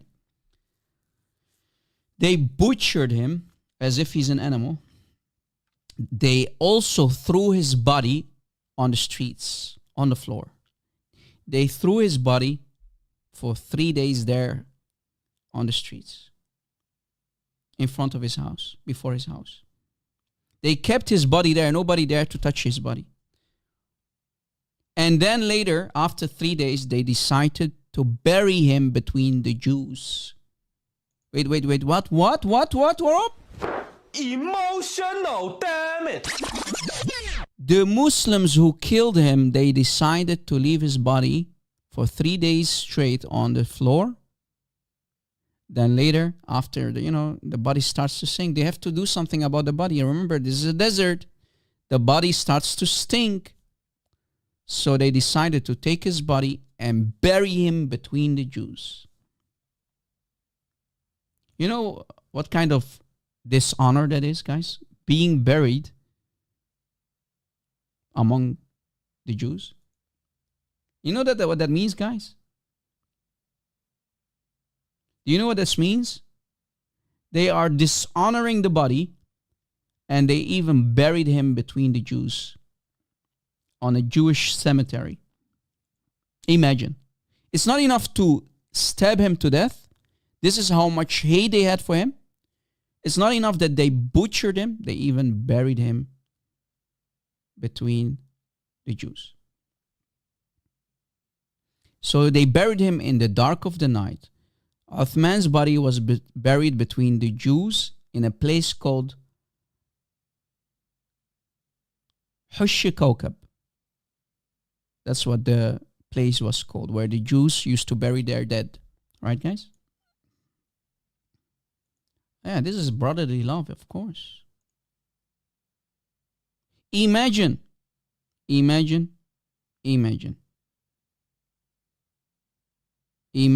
how much hatred the Sahaba had for one another.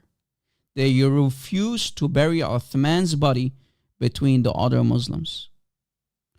Imagine how disgraceful that was for a Muslim to be buried among the kuffar. La'natullah alayhim, right? That's what they always say. May Allah's curse be on the Jews. To bury the Caliph Uthman, the third Caliph of the Ummah, among the Jews. A Muslim Caliph, one of the 4 rightly guided Caliphs, to be buried between the Jews. Such an unbelievable hatred for this man.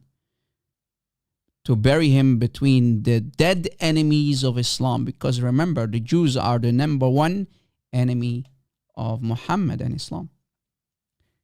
The Jews, right? That's what they all say. The Jews. And the Muslims kept screaming, Ya Na'fal, you fool old man. We butchered you, you fool old man. Saying and screaming at the dead body of Caliph Uthman. The butchered body of Caliph Uthman. Stupid old man. Foolish old man. I mean, leave the dead body alone, man. You already unalived him. You killed him. You assassinated him. You butchered him. You stabbed him to death. You need to hurl insults too? Let the man rest in pieces. Let Caliph Uthman rest in pieces, man. And we read, guys, if we go to the Islamic books again, in Tarikh al-Tabari, volume 3, page 477, we read the story of Aisha. And we can find the story also in different books. When Aisha heard that the companions butchered Caliph Uthman, when she found out what happened to Caliph Uthman, she said, and I quote, I will never allow Ali to become the next Caliph. Remember, Aisha didn't like Ali. She didn't like Ali, and she didn't wanted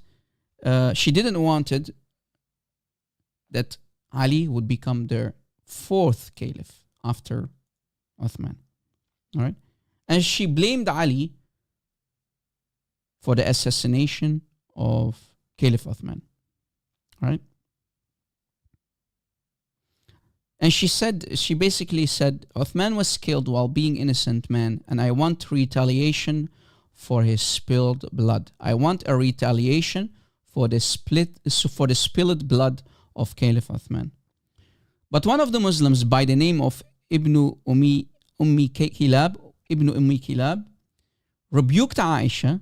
Now watch what happens, guys, because remember, Aisha was a hypocrite like her husband. The baby bride of Muhammad, Aisha, was nothing but a hypocrite woman. And Ibn Ummi Kilab said, "Oh Aisha, but why? Why are you asking for retaliation for the spilled blood of Caliph Uthman? Why, Aisha? Wallahi, weren't you one of the first who asked for the killing of Uthman because he wanted your brother to be killed?" Remember, again, if you didn't pay attention, guys, listen carefully.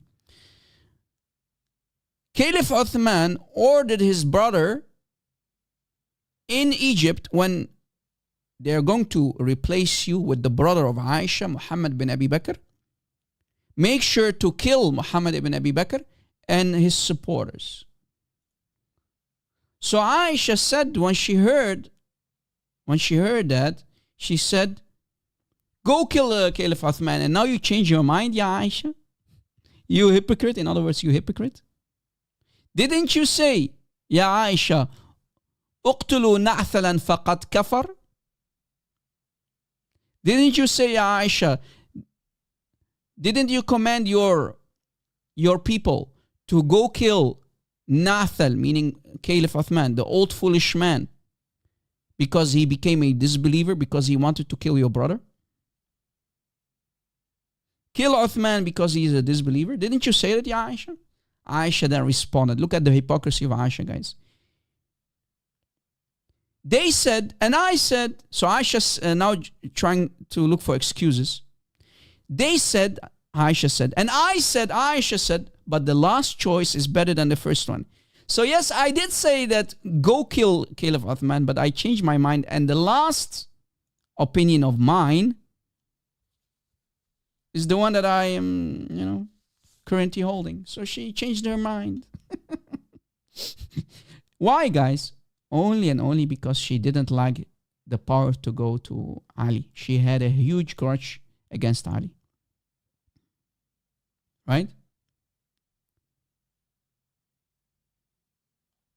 She didn't like Ali to become the fourth caliph, because it's always about power. It has always been about power. Islam was always about power. It has nothing to do with religion. Who is going to be the next ruler of the Ummah? Who is going to be the next Amir al-Mu'mineen? Did you catch it? So Aisha changed her opinion because she must have discovered that the people want to choose Ali now, finally, as the fourth caliph of the Ummah. And we find this, guys, we can find this in many sources. Look, for example, here we have a Shia website. You know it, alislam.org, and I will put other books on the table as well. Look what it says. One of the most astonishing episodes in the life of Aisha, the mother of the believers, was her rapid change of attitude in the regards of Uthman. According to the Sunnis, or the Shia guys on this website, are quoting Sunni scholars. And in this case, Ibn Abi al-Hadid. Whoever reviews the book of history will see things clearly written that Aisha was one of the most staunch opponents of Uthman. Why? Because he wanted to kill her brother in secret, right? She was the first person to ever use the word na'thal. Do you see here the word na'thal? Foolish old man. Na'thal. Na'thal. You foolish old man. She called him that, and her brother used that word too towards Caliph Uthman, because he was an old man at that time, right? And she called him, you stupid, foolish old man. In regards to when she said, "Uqtulu na'thalan."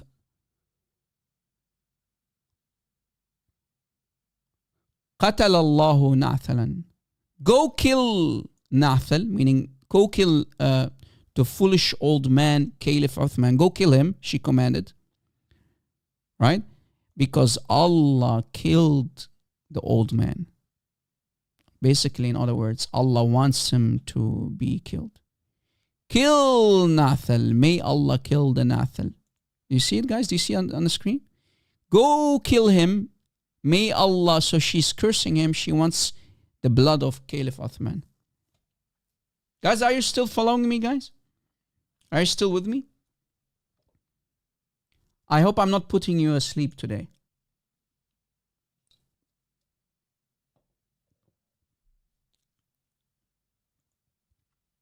Should I continue, guys?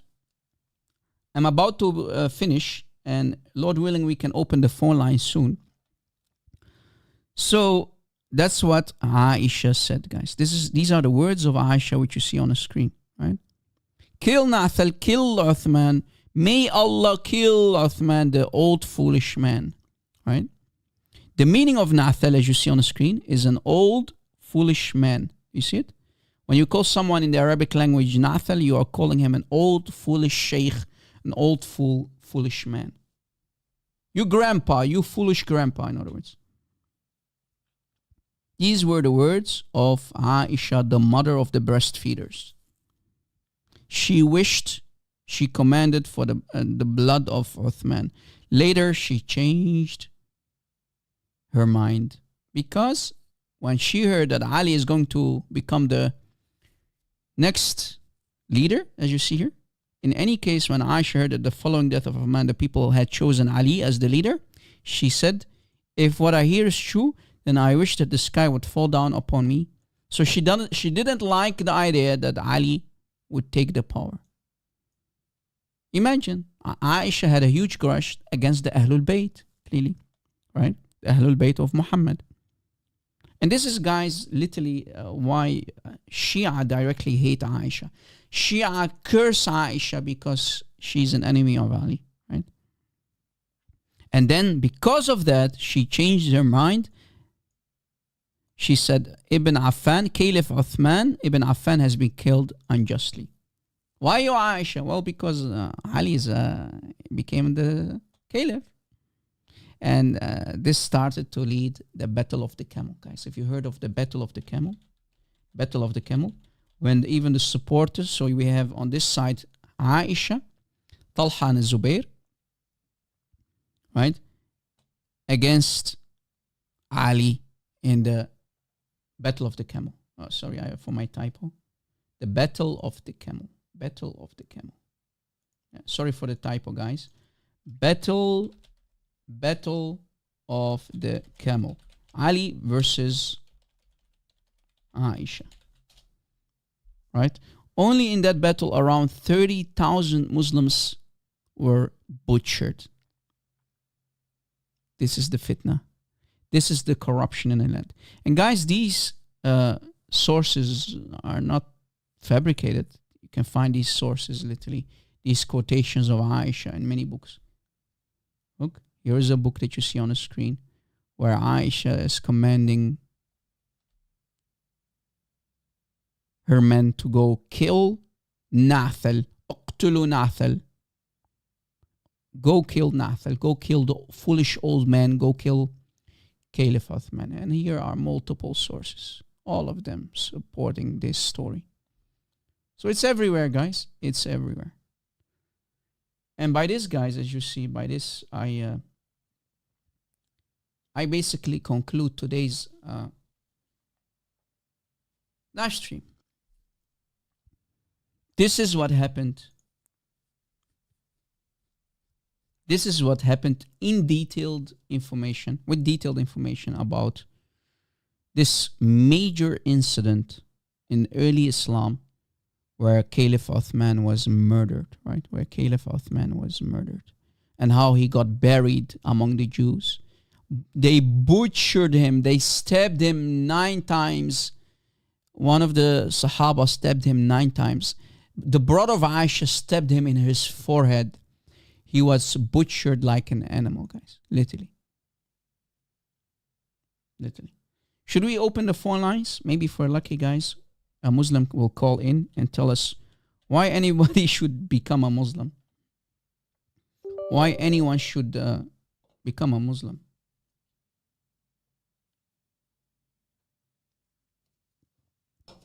As I told you guys in the beginning of the live show, if we have time, we will open Skype, because I didn't want to be interrupted during this documentary, because this was a different kind of live show, as you noticed.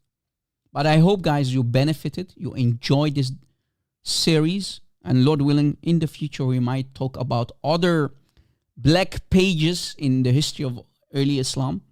Maybe, Lord willing, we can talk about the Battle of the Camel as well, right? When the Sahaba used to pick up, the supporters, in this case of Aisha, used to pick up the camel shit and smell it. Ah, this is the smell of musk. This is the smell of paradise. Right? The Battle of the Camel. The Battle of the Camel. When they used to pick up literally the shit of the camel of Aisha, smelling the poop. This is the smell of musk, brother and sister. So Lord willing, guys, we're going to talk about it in the future. Pray that we can deliver if people are interested to do that. So Skype is open, guys. If there's any Muslim, you are welcome to call us live on air. Here is how to call me, guys. Let me put it also in the live chat. Admins, when you see a Muslim who has the courage and the knowledge to call me, good luck. Call me live on air and let's see what will happen. Maybe you can have some fun. Again, guys, yesterday evening, actually, not night. Yesterday evening, I was together with brother Avery from God Logic Apologetics. We had so much fun yesterday. What an amazing live stream yesterday, man. So I was actually a little bit tired, but I was like, hey, I have a small window today. Let me go live anyway. And I was like, hey, you know what? Let me choose this topic again. Because it was way too long that the last time we talked about the assassination of Caliph Uthman. So Lord willing, guys, maybe in the future, we can talk about the Battle of the Camel. You know? And let me give you a spoiler ahead of it. If the Lord wills, we can talk about it in the future and continue this awesome series. I think it's an awesome series, right, guys? As you see here, 4 different books mentioning, narrated from Abu al-Bukhtar al-Ta'i, who said, the tribe of Dhubba and Azd circled with Aisha the day of the battle of Al-Jamal, the battle of the camel. Al-Jamal means the camel. And men of Azd would take the feces, the shit of the camel of Aisha's camel, and would disintegrate it and smell it, and they would say, the feces of the camel, the shit of the camel, of our mother Aisha, it smells like the smell of musk, the smell of paradise, brothers and sisters. Emotional, damn it!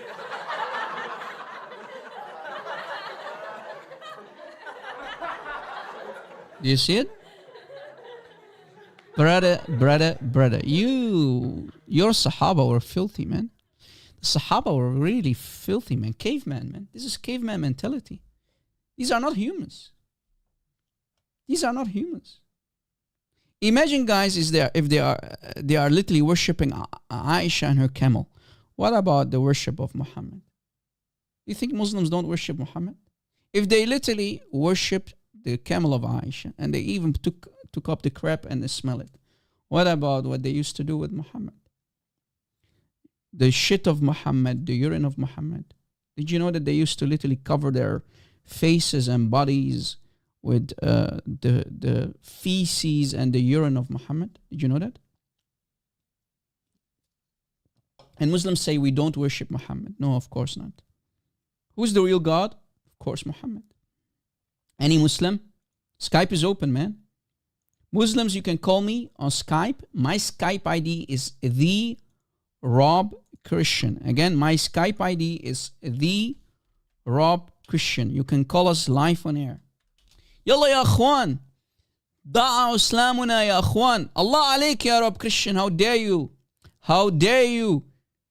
How dare you to talk in such a negative way about the Caliph of the Ummah, Caliph Uthman? I'm not the one. Don't shoot the messenger. I've been only reading. As you notice, we have been only and only reading what the Islamic books say about this black page. Any Muslim? Is there any Muslim? Yalla ya akhwan. Any Muslim? You can't make this up, man. Any Muslim? You know what, guys? I noticed that I'm unbanned. Let's see if people will join also on TikTok. I am finally unbanned, man. After 7 days. They let me out of the jail. Finally. Finally, it happened to me. Ooh, ooh, ooh. So let me open TikTok. TikTok, Rob. Open your TikTok, Rob. Just a second. TikTok, Rob. Finally, I'm out of jail of TikTok, brother. I can go live, brother. Sister, brother. Just a second, guys. Any Muslim, yalla ya akhwan, call me. You can use Skype. Soon you can also use TikTok.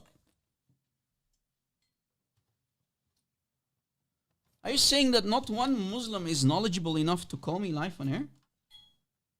We know you're listening in the back of the bus. I know you have been enjoying this documentary today, my Muslim friends. But come on, call us live on air. Call me live on air. I'm not here to bite. I do have big teeth though. But I don't bite that easily though.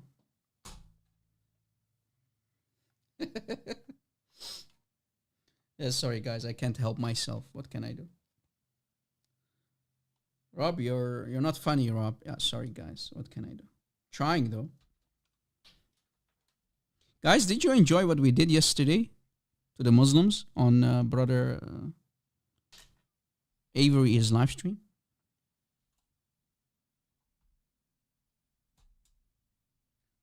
You guys were there?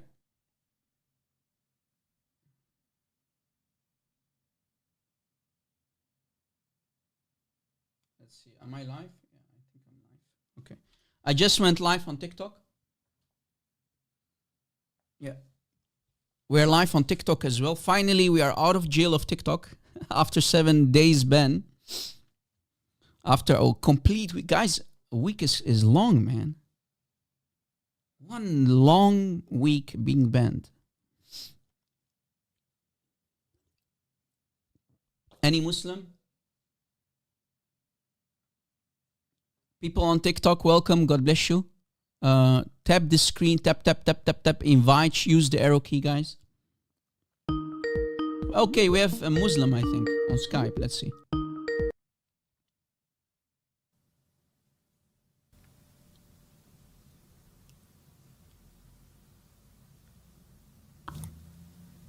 Yes.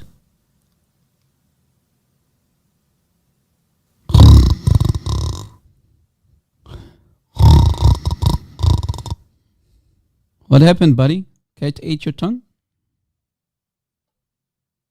He's not talking. Yeah, Caliph. Yeah, Caliph. You scared little puppy. Let me send you to Mecca so you can smoosh the black stone. I'm not in the mood today. Bunch of trolls, man.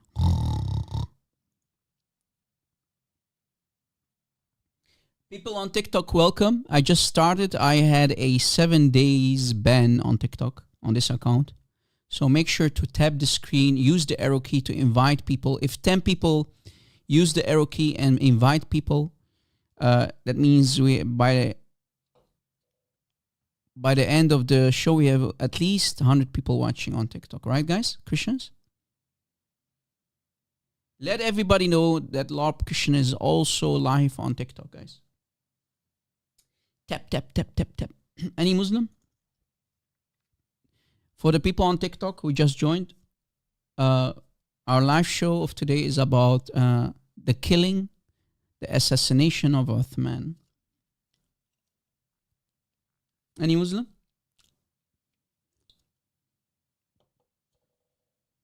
Why I was banned, Zookstar? Because Muslims flagged my last live stream like crazy. It's very easy to get banned on TikTok. So they mass flagged the live stream and my account got banned for 7 days.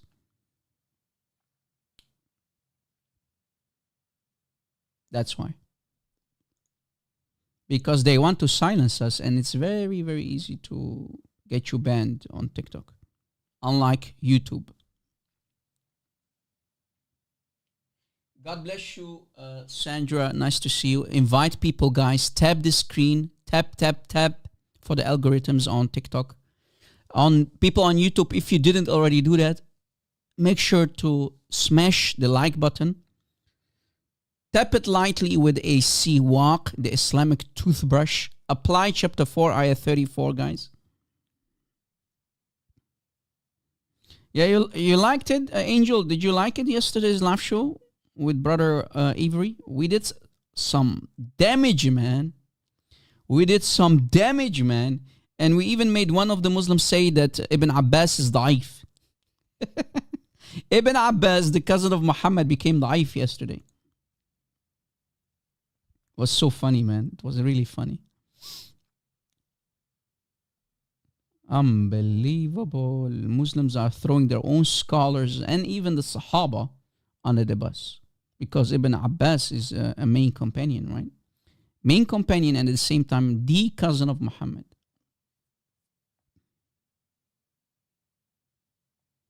Any Muslim who wants to come up? Any Muslim who wants to call in?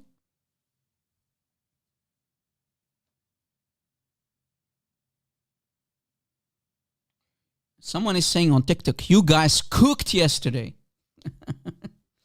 Yeah, Avery didn't pull up his chef hat on his head, not for nothing. He knew that we were going to cook. And it was at least a 1-star Michelin cooking.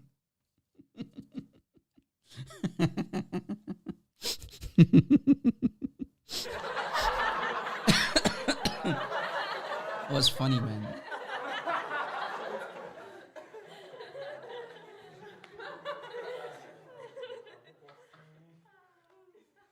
Any Muslim? Guys, tap the screen, continue tapping the screen, invite, use the arrow key on TikTok. Because if I don't go live for 7 days on TikTok, I will go down in the algorithms. TikTok is even more worse than YouTube. If you don't create enough videos and live shows, you will go down in the algorithms. So they don't only ban you, but the algorithms will work against you and you're going to be basically shadow banned. Why? Because TikTok is not making enough money off of you when you're banned. It's a business, right? If you don't generate enough content, enough traffic, you'll go down in the algorithms, right? That's how these platforms work, unfortunately. So you have to abuse the system by continue tapping the screen, send likes. You know how it works these days. I don't need to explain to you how the algorithms work. Any Muslim man?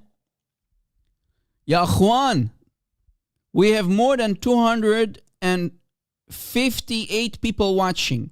Around 259 people watching on YouTube.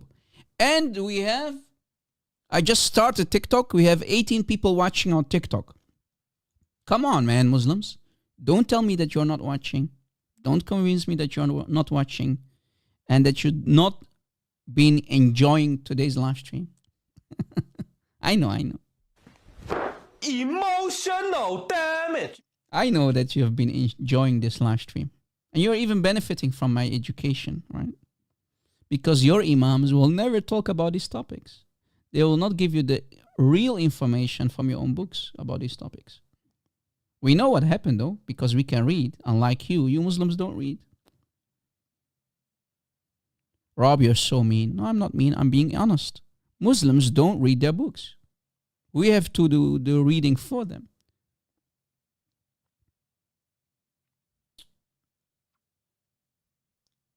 Any Muslim? يلا يا أخوان.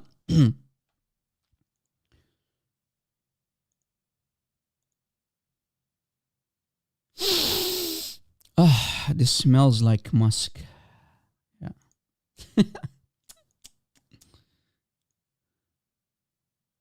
Guys, I told you before, if you're new to our channel, if you're new to our ministry, I told you before that the Sahaba used to do this. Please don't get disgusted. I hope you didn't eat yet. Benefits of drinking the number one of Muhammad. Wait, what? Yes, you heard it correctly. The Sahaba used to drink of Muhammad. I don't want to say the word because I don't want to get banned again. The Sahaba used to drink the number one of Muhammad. Rob, I'm sure it's daif. Come up and I'll show to you that it's actually daif. I think it's daif. What do you think, guys? People in the chat. Chat, you agree with me that this could be daif? That the Sahaba didn't do it? What the heck? Someone is saying, what the heck? Yeah, guys, look, the Muslims are creating literally website. They are so proud about the idea, sharing the wisdom behind the drinking of the blessed number one, the call of nature of Muhammad. Sahih. You think it's Sahih or Daif, my Muslim buddies? My Muslim friends in the chat who are listening, do you think this has truly happened? Or is it Daif? What do you think? Emotional damage.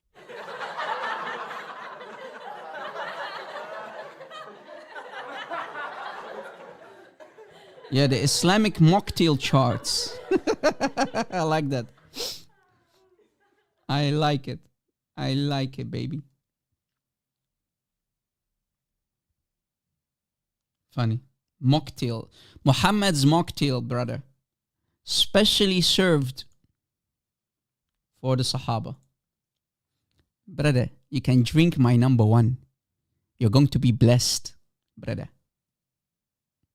Zookster, are you sure, man? Muslims will do it. I am sure the real practicing Muslims will love to taste the number one of Muhammad. If they can drink the of the camel, what do you think about Muhammad's? Look, let me actually prove that it's authentic. Look, Imam al-Suyuti, Imam Jalaluddin al-Suyuti narrates an authentic report in his Al-Khasas al-Kubra, volume 2, page 253, that the Sahaba used to do it. Look, take for example the case where a companion of the Prophet drinks. So what did the companion do, guys? He drank the blessed number one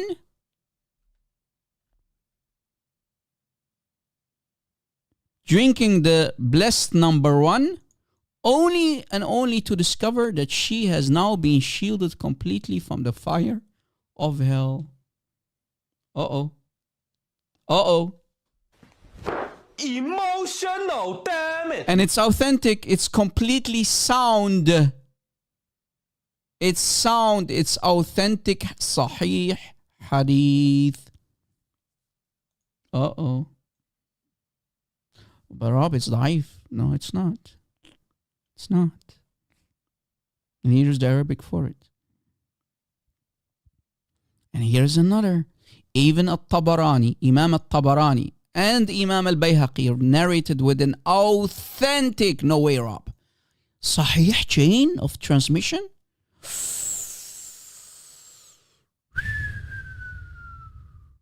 Look what it says.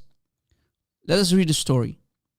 Look what it says. From Hukaima, daughter of Umayma, from her mother Umayma, who said, the Prophet Momo had a wooden bowl, I think, guys, Muhammad had a sugar disease. What do you think, guys? I think I have to conclude that Momo had a sugar disease. What do you think? Why would you else keep a wooden bowl underneath your bed? But anyway, Muhammad used to have a wooden bowl in which he used to do number one, which was placed under his bed. Muhammad had a diabetes. Exactly. I have to conclude that Muhammad had diabetes. Why didn't Allah protect him from diabetes? Anyway. So Muhammad used to do number one in his special wooden bowl. Guys, this was a special, okay? It's very special, brother. It was very, very special, guys. Special wooden bowl of Muhammad. Wooden bowl of Muhammad. And he used to do the call of nature in it. So when Muhammad one night, he did the call of nature in his special wooden bowl, one night he searched for it to do it again. To do it again. But did not find it. He did not what? He did not what? He did not find it. He did not find it? What happened? Who took it? Brother, I'm searching for my bowl.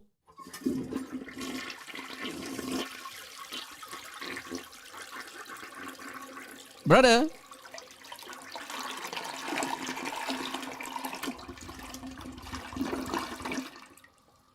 Brother.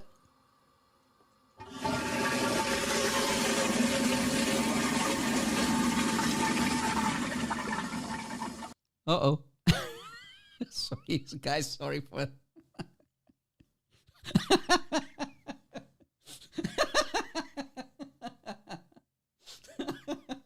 I could not help myself. Sorry, guys. Forgive me, guys.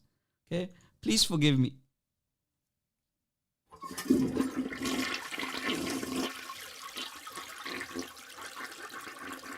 Sahaba, Muhammad is doing it. Come, quick.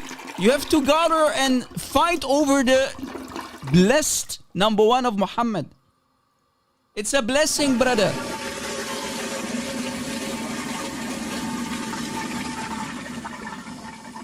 It's mine. Let me drink from it. Sorry, guys. Sorry, forgive me. So, just hide it. Ew, brother, ew. Ew, brother. Brother. Brother, Brother, what? what's that? What's that, brother?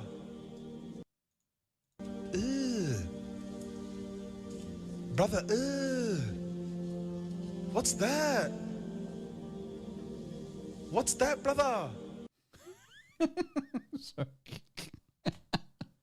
I'm just having fun, guys. I can't help myself. What can I do? So one night, Muhammad searched for his special bowl, but could not find it and asked for it, saying, "Where is my bowl? Where is my bowl?" The members of the house replied, "Bara, the slave girl of Salama, drank it." She did what? Wait, she did what? Brother, sister, she did what? Brother, She did what? what's that? What's that, brother? She did what? Emotional, damn it! She drank it. Muhammad should have said,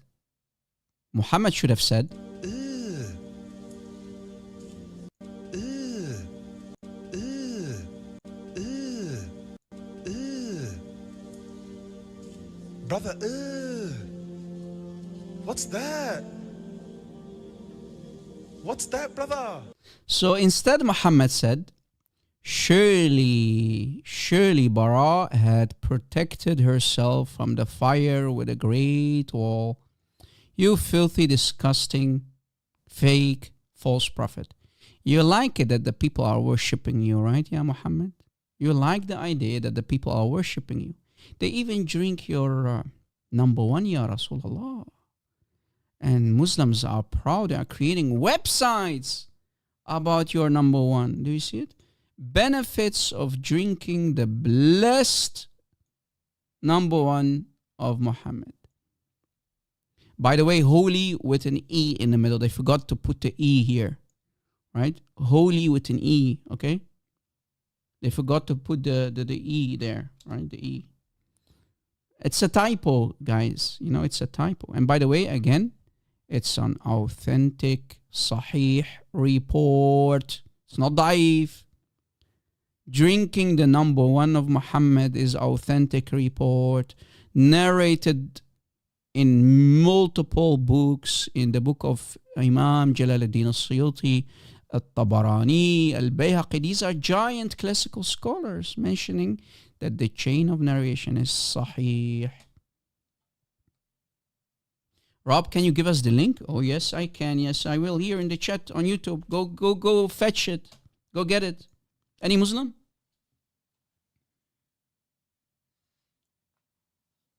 Over there. I'm sure you're going to drink it too, right? Over there. It's a blessing, Rob. Yeah, hello? Hey, how's it going? I'm good. What about you? Nothing much. I'm not actually a Muslim. I am an Orthodox Christian, but I have a lot of sympathies towards the Shia, in particularly, and for them, I do find that they tend to be like Christians in waiting, as they call them. But for the first time, it's very, very, very lovely stream that you did. Thank you, brother. I do have a few questions because I do think that the Shia, they tend to idolize Ahlul Bayt, and there's this sort of messianic thing they do with Karbala. I do find that they tend to try to make Karbala out to be some type of it's basically the crucifixion without Christ, and they substitute Christ with Ahlul Bayt and Karbala, Hussein. Basically, what I understand, brother, is that the Sunnis, if we study carefully, the Sunnis worship Muhammad. Clearly, it's on the screen. I mean, why would they even drink his number one? That's what Sunnis do. And even if Muhammad would have still be alive now, he would still be alive now, they would for sure, drink to have his number one. Shia, on the other hand, they are actually worshipping the family of Muhammad. They worshipping Ali, the sons of Ali, Fatima, supposedly the daughter of Muhammad. And they actually believe that creation, right? That actually the family of Muhammad are created from the light of Allah. Shia believe that the family of Muhammad, Ahlul Bayt, are created. Just a second, brother. Just a second. They believe that Ali was infallible, right? They believe. Yeah. They believe that the Imams are infallible, and also they believe that the Ahlul Bayt, the family of Muhammad, the members of the family of Muhammad, that they are created from the Nur of Allah, which of course shirk is shirk. Nur means the light of Allah, right? So we have Sunnis against Shia, and both claim to be the real Muslims. We have totally opposite religions. They do not agree on anything. Yeah.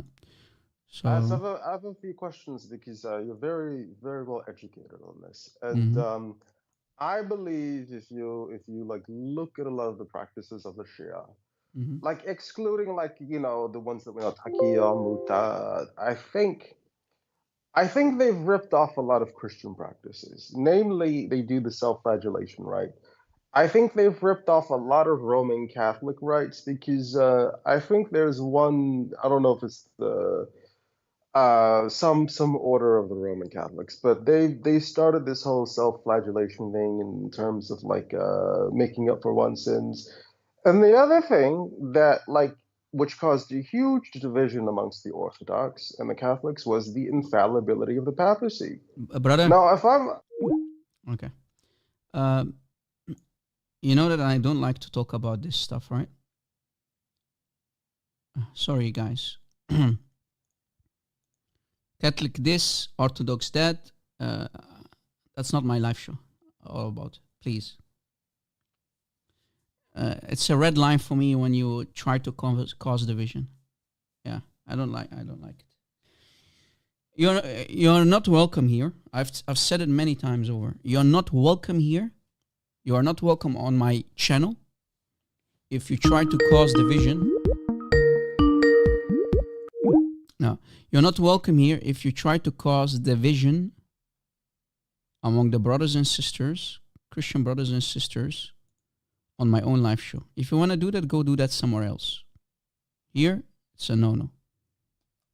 Please. Please. Even if you own my own brother or sister, I will block you. Right? My brothers and sisters, I don't care if you're a Catholic, I don't care if you are an Orthodox, I don't care if you are a Protestant, I don't care. As long you are a Trinitarian, you are my brothers and sisters in Christ. If you worship the Father, the Son, and the Holy Spirit as one God, and you follow the Bible and you follow what Christ taught, that means you are my brothers and sister in Christianity. I won't allow division here. Please, forgive me. This is not a democracy. I've said it many times over. This is not a democracy. Exactly. I will not allow any division to happen here on my channel.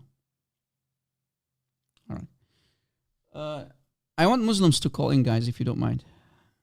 Any Muslim? Could be Juliet Abraham. I don't know. Nice to see you guys. I don't know. Maybe. Ma nidri. Guys, it's already hard enough for me to deal with these people who manifest. You want me to allow you to cause division too? Not going to happen here, brother. Not going to happen here.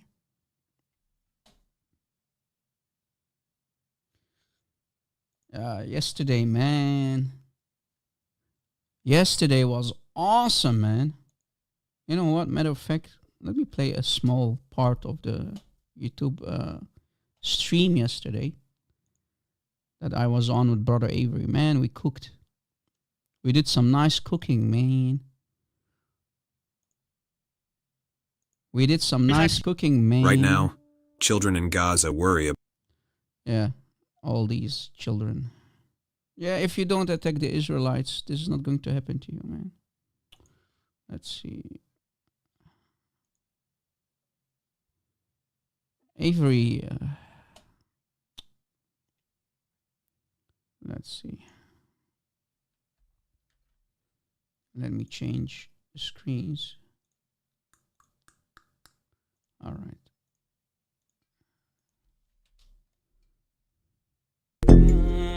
It's God. It's God. It's God logic. I love it, man. Look at Brother Avery, bro. I mean, look at this guy, man. I love you, brother. Brother, I love you, man. Chef Logic, man. We're going to cook, man. Never, ever, ever. Never, ever, ever, ever, ever. I'll never bring this up again. All right, so this won't be as long as yesterday. Yesterday, you know, I didn't stream on Monday, so I tried to make up for it Tuesday, yesterday. Now we're back on schedule, so this will only be, this won't be that as long. It's actually going to be quite shorter, you know, an hour and 45 minutes, 2 hours. I got somewhere to get to. But here it is. Here is the link.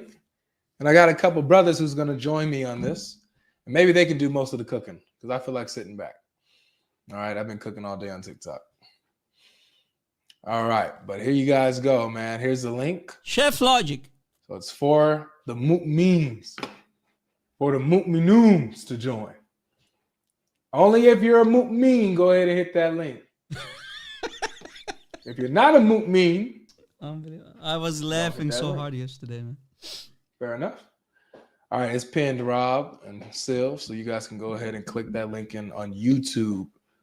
That's where the link is in the comments section. Oh, my 12-year-old little brother's back. Shout out for the super sticker. Thank you so much. Look who we got here, y'all. Who's that, Cap? What's up? What's up? God bless. Look at who it is. It's your fellow kafir in the house. God bless you. God bless, Rob. You sound mellow. You sound chill. You sure I'm you're in relaxed, one of bro. those moods? Yeah. I like your topic, that's why. Nice. You know what I'm saying? I gotta accommodate, man. I try to make everybody happy here. Ooh. What up, Sylv? King Sylv in the building. On? What's going on, brothers? What's up, brother? God bless you. Thank you for having me over here, God Logic. Of course. And God bless everybody that are watching. And we hope you guys like this show. It's gonna be interesting, man. Oh yeah, it definitely is. Now for the people who may not know who you guys are, man, some people may not know you, Rob. They might have been under a rock for a couple of years. Where can they find you, man? What's your channel? What you do? Just type in Allah's worst enemy and his messenger, and you'll find me. All jokes aside. Just type in Rob Christian. You'll find me very easy. Yep. This dude is an Arabic speaker. He knows the Arabic. He breaks down the Quran, shows the differences, and he actually goes real deep, especially into the sources that they don't translate, that they try to keep from you. That stuff, he gets into the nitty-gritty of it. So Rob is a special soldier for the Lord, man, and I appreciate him and everything he does, especially in helping me. And Sylv, you started your YouTube channel recently, haven't you? I did actually. Yeah, I started my YouTube channel about a couple months, but I haven't been kind of active on it, bro. But I'll get to it. I'll definitely get active on channel. What I do is obviously, just what the brothers. I do Allah, same thing. What Rob was saying, man. But yeah, we be cooking them, man. We be cooking them, man. All right, so make sure, guys, you look up these brothers. Moderators, if you have their link to their channels, go ahead and put the link in the comment section. And let's support the brothers. Let's subscribe to their channels. Let's watch their videos, their streams, and let's support them, man. We got to support the brothers and sisters who are in the front lines and doing this. Like I told you guys, if you guys think that I'm knowledgeable or anything like that, I have a lot of help. Rob has helped me a lot along the way. Sylv has helped me, sending me links and sources. I have a lot of help, and that's what the body of Christ is for. We sharpen each other. So I'm blessed and privileged to have these brothers on speed dial, that could just come up and cook with me. All right. So let's go ahead and get into it. Bashir was here first. Bashir is a young brother. So let's see how this goes. He's back. Welcome back, Bashir. Yo, what's up, man? You're right. I'm good. You all All right? right, man. You're good. Yeah. I'm good, bro. I'm good. So how you feel about the title today? You like it? Wait, what? Oh, is the title Islam is false? Yeah. That's the thumbnail. The title specifically is Allah made me believe in the crucifixion. Can you What do believe you mean? it? No, I believe that that. Do you know Judas, the one who betrayed Jesus Christ, peace upon him? Yeah. Who? Judas. Where do you get Judas from?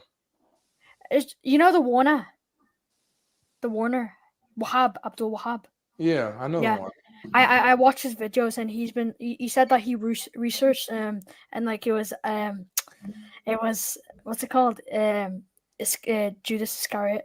Yeah, where does he get this name Judas Iscariot from that betrayed Jesus? Where does he get this story from? He researched it or something. What research? Yeah, he could. Yeah, I think in the life of Jesus and Islam. Yeah, I think it. It's not in Islam. Oh, is it not? Mm-mm. Well, it says that he, before the person who was crucified, Allah took him. Yeah, but where do you guys get this idea that Judas took his place, or that there was a guy named Judas Iscariot at all? Where do you guys get this from, that Jesus was betrayed by a guy named Judas? Where's that come from? I got it from Abdul Wahab, the Yeah, Warner. where does the Warner get it from? Because he doesn't know anything. Where does he get it from? He said he researched it. You want to know where he got it from? I can tell you. Please do. The Bible. The Bible. Yeah.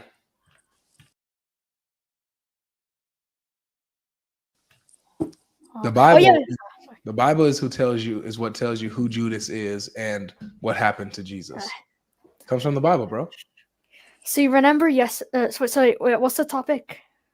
Is it? Oh, so like, was Allah made you thingamajiggy believe the crucifixion? Yeah. So if you're saying that according to your belief, you believe as a Muslim that Judas, who betrayed Jesus, took the place of Jesus, you're getting that from the Bible. So you have to go with what the Bible says. The Bible says Jesus was crucified.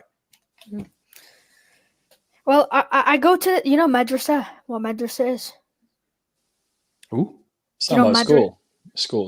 Yeah, and it's like an Arabic school. Yeah.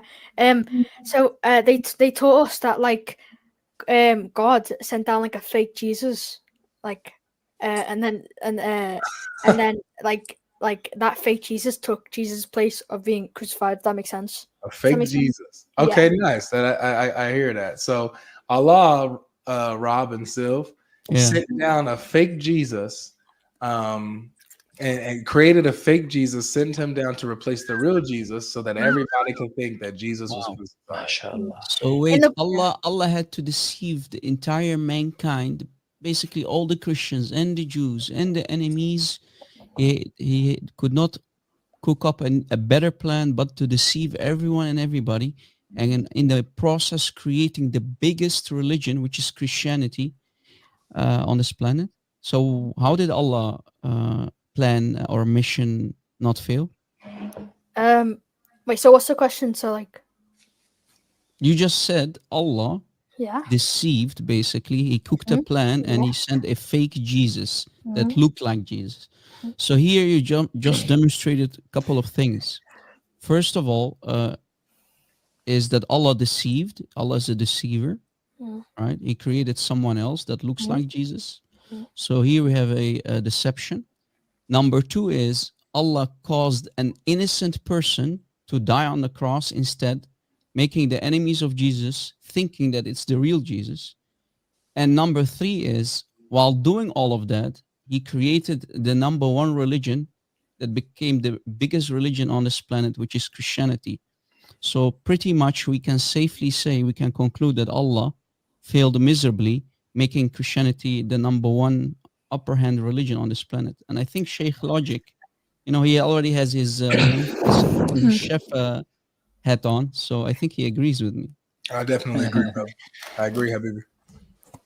Yep. So number two was so let's go with number three. So number three, you're saying that Allah subhanahu wa ta'ala failed with Christianity, how like it's so if you look at some Christians, they don't even practice Christianity. They call themselves Christians and they don't even practice it. What does this have to do with the crucifixion? What does that to do with? The third question Christian asked. Bro, we're talking about how Allah made us think that Jesus was crucified.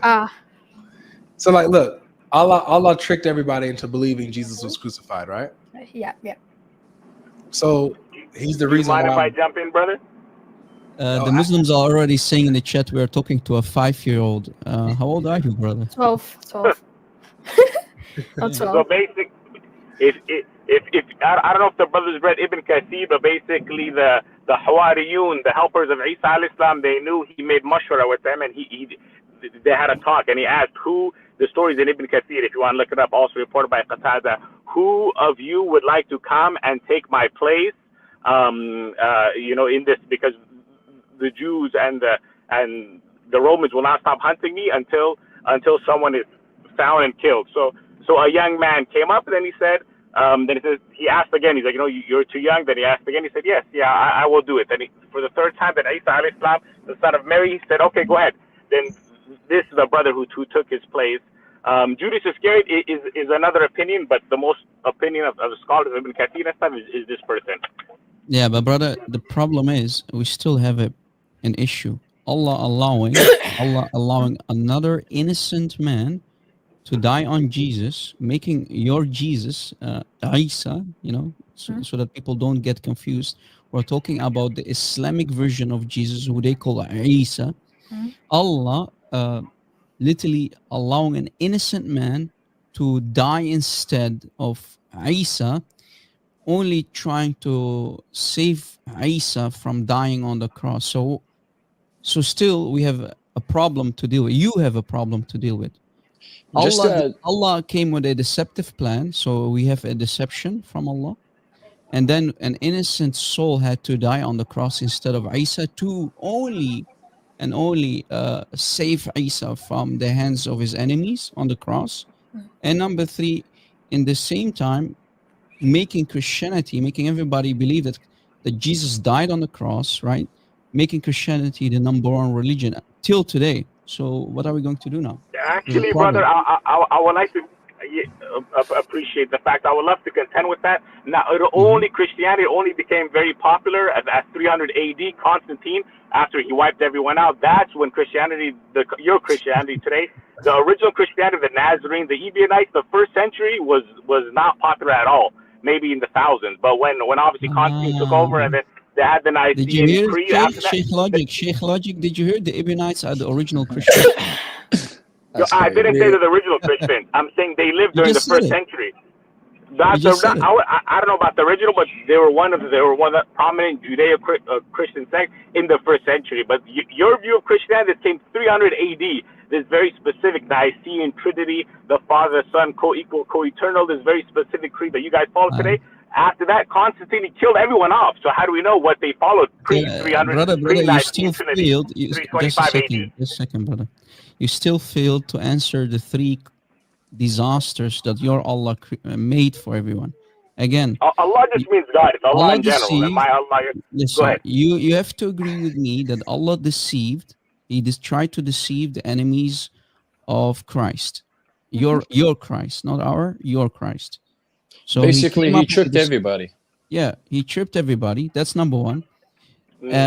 Allowing an innocent man to die on the cross, according to your scholars.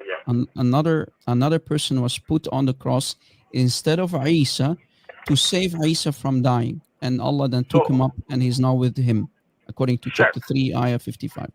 Then we have also the last but not least, while doing all of that, he allowed Christianity to prosper, and it became the biggest religion on this planet until today. And even if you read chapter 3, ayah 55, it becomes even more horrible, because it says, until judgment day, the Hawariyin, the helpers of Jesus, the disciples of Jesus, the followers of Jesus will be... Guys, do you see I'm cooking and Sheikh Logic is already eating? Sheikh Logic, man, easy, man. Let the Muslims eat. We are cooking and this guy's already eating. God Logic, you narcissistic kafir. Sorry, guys. The upper hand until judgment day. So we have a problem.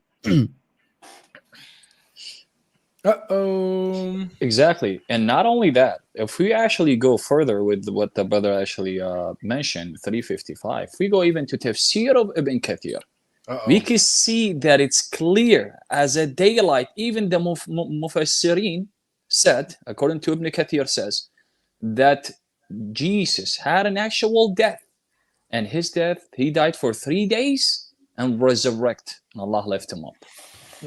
Yeah, it's not only that. If you allow me to take the screen for a second, if I can share my screen, brother, God Logic. Yeah, you can. Whenever I see it. Yeah. All right. How do I do that? How can I share my screen again? Push present. It should be a present. Yes, I see it. Okay. Share screen. Okay. Share screen. Make sure you guys are hitting the like button too, by the way, guys. This is a good one. Make sure you guys are hitting the like button. I'm looking here. We got 1,200 people watching. Barely 300 likes. Let's get the likes up. There should be 1,000 likes right now, man. Let's get the likes up. Come on. Unless you secretly kiss a black stone. So, for example, guys, let me make the screen bigger. Look, pay attention, Omar, and also Bashir. Look, if we go to chapter 46, ayah 35, it's talking about the messengers of Allah, the prophets of Allah, right? If we go to the tafsir of this ayah, and specifically tafsir of Al-Qurtubi, look, tafsir Al-Qurtubi. This is the government website of Saudi Arabia, right? The government website of Saudi Arabia, tafsir Al-Qurtubi, okay? For the same ayah, same chapter, so chapter 46, ayah 35, Surah Al-Ahqaf 35, we see a very, very interesting point. Talking about this messenger, it says, وَمِنْهُمْ مَنْ صُلِبَ عَلَى الْخَشَبِ حَتَّى مَاتَ. If we copy this part that you see on the screen, this highlighted part, and we put it in Google Translate for you to give you an idea, because I think you don't speak Arabic, look what it says. Some of them, meaning the messengers of Allah, some of the prophets of Allah, were crucified on wood until they died. Wow. Can you tell me who these prophets are? Can you name prophet? some? Which prophet of Allah was crucified? Name me one. And died on the cross. Which one was that? I mean, you believe that Isa alayhi salam, Jesus Christ, peace be upon him, died on the cross. But like, well, that's what Tafsir Al-Qurtubi says for this chapter, this ayah. Some of them were crucified. So some of the messengers of Allah were crucified on wood until they died. وَمِنْهُمْ مَنْ صُلِبَ عَلَى الْخَشَبِ حَتَّى مَاتَ. So, like, what are we going to do with this tafsir? Can you name some prophets that like died on the? I'm asking you. You should not ask me. I'm the Christian. I know who that messenger is. We know the answer. I want you to answer, my Muslim friends. Who is this prophet? Name me one prophet in the history of all prophets who came from God. Which one died on the cross? Which prophet was crucified and died on the cross? Answer me. None of them. So Al-Qurtubi is giving false tafsir for the ayah? Is that what you're saying? Some of them were crucified on wood until they died. I'll make it even more better for you. If we go to Sahih al-Bukhari, it will become even more interesting. But keep that in your thought. Bukhari 69:29. Read with me. Narrated Abdullah. As if I'm looking at the Prophet while he was speaking. So Muhammad, this is Muhammad, your Prophet. So Muhammad was talking about one of the prophets of Allah whose people have beaten and wounded him. Pay attention. Prophet, there was a prophet who got beaten and wounded by his own nation, and he was wiping the blood of his face and saying, "Oh Lord, forgive my people as they do not know." Who could that be? I think it's Muhammad. Cause like his family were yeah. No, Muhammad. It says Muhammad is talking about another prophet. Yeah, Muhammad's talking about somebody else. Literally, it says, as if I'm looking at the prophet. So Abdullah is looking at his prophet Muhammad. And Muhammad was talking about one of the prophets. So he's talking about other prophets whose people have beaten and wounded him. And he was wiping the blood of his face and saying, "Oh Lord, forgive my people as they do not know." This is not talking about your prophet, because your prophet is telling a story about different prophets. So if we combine this hadith, 1 + 1, this hadith in Bukhari, and the tafsir of Al-Qurtubi, where it says that some of the prophets were crucified on wood until they died, who could that prophet be? Isa, Jesus. This is some of Jesus, thank you. Multiple prophets, right? Crucified. That sound like yeah. If this is some, it would mean multiple prophets, right? So which prophet was it? Bashir, thank you for your honesty. This is Jesus. So you see, and this is, if this is not enough. Can you hear me? Hello? Yeah, Yeah, just a second, brother. Just a I have second. I have a question. Yeah, Why but did just a second. Just a Okay, second. okay. So if we go to Ibn Kathir to combine three, the Trinity. If we go to Ibn Kathir for chapter 3, ayah 55, look what Ibn Kathir says. Look what Ibn Kathir says. Look. وقال علي بن أبي طلحة عن ابن عباس إني متوفيك in chapter 3 ayah 55 I am causing you to die أي مميتك causing you to die. And we go down, look what it says. Look what it says. وقال إسحاق بن بشر عن إدريس عن وهب. So after the from, Allah caused Isa to die for 3 days. Allah caused Isa to die for 3 days. Then he resurrected him. Then he took him up to himself. Look, let me copy this part. This is Ibn Kathir explaining actually that Jesus did die. Is this authentic? Sahih. Look, it's Ibn Kathir. Is Ibn Kathir good enough? Look, read with me. Here's the English translation of the part. This is Ibn Kathir. Ishaq bin Bishr said on the authority of Idris, on the authority of Wahab, Allah caused Isa, him, meaning referring to Isa, him to die for 3 days, then resurrected him, then raised him up to himself. So are you asking me who does that sound like? Oh, no, not that. We know who it is because if we go to the ayah, it's talking about Isa. Look. Right, Let me go to the ayah so you can see it with your own eyes. This is the tafsir for the following chapter, chapter 3. Let me choose the correct translation. Chapter 3, ayah 55, Surah Ali Imran. I want you to read it this time, brother. Read it what it says on the screen. Recall what time Allah said, "O Isa, verily I shall make thee die and Wait, what? She'll make thee what? Thee die. There you go. And I'm lifting these to myself, and I'm purifying thee from who disbelieve, and shall place those who follow thee above those who disbelieve until the day of resurrection.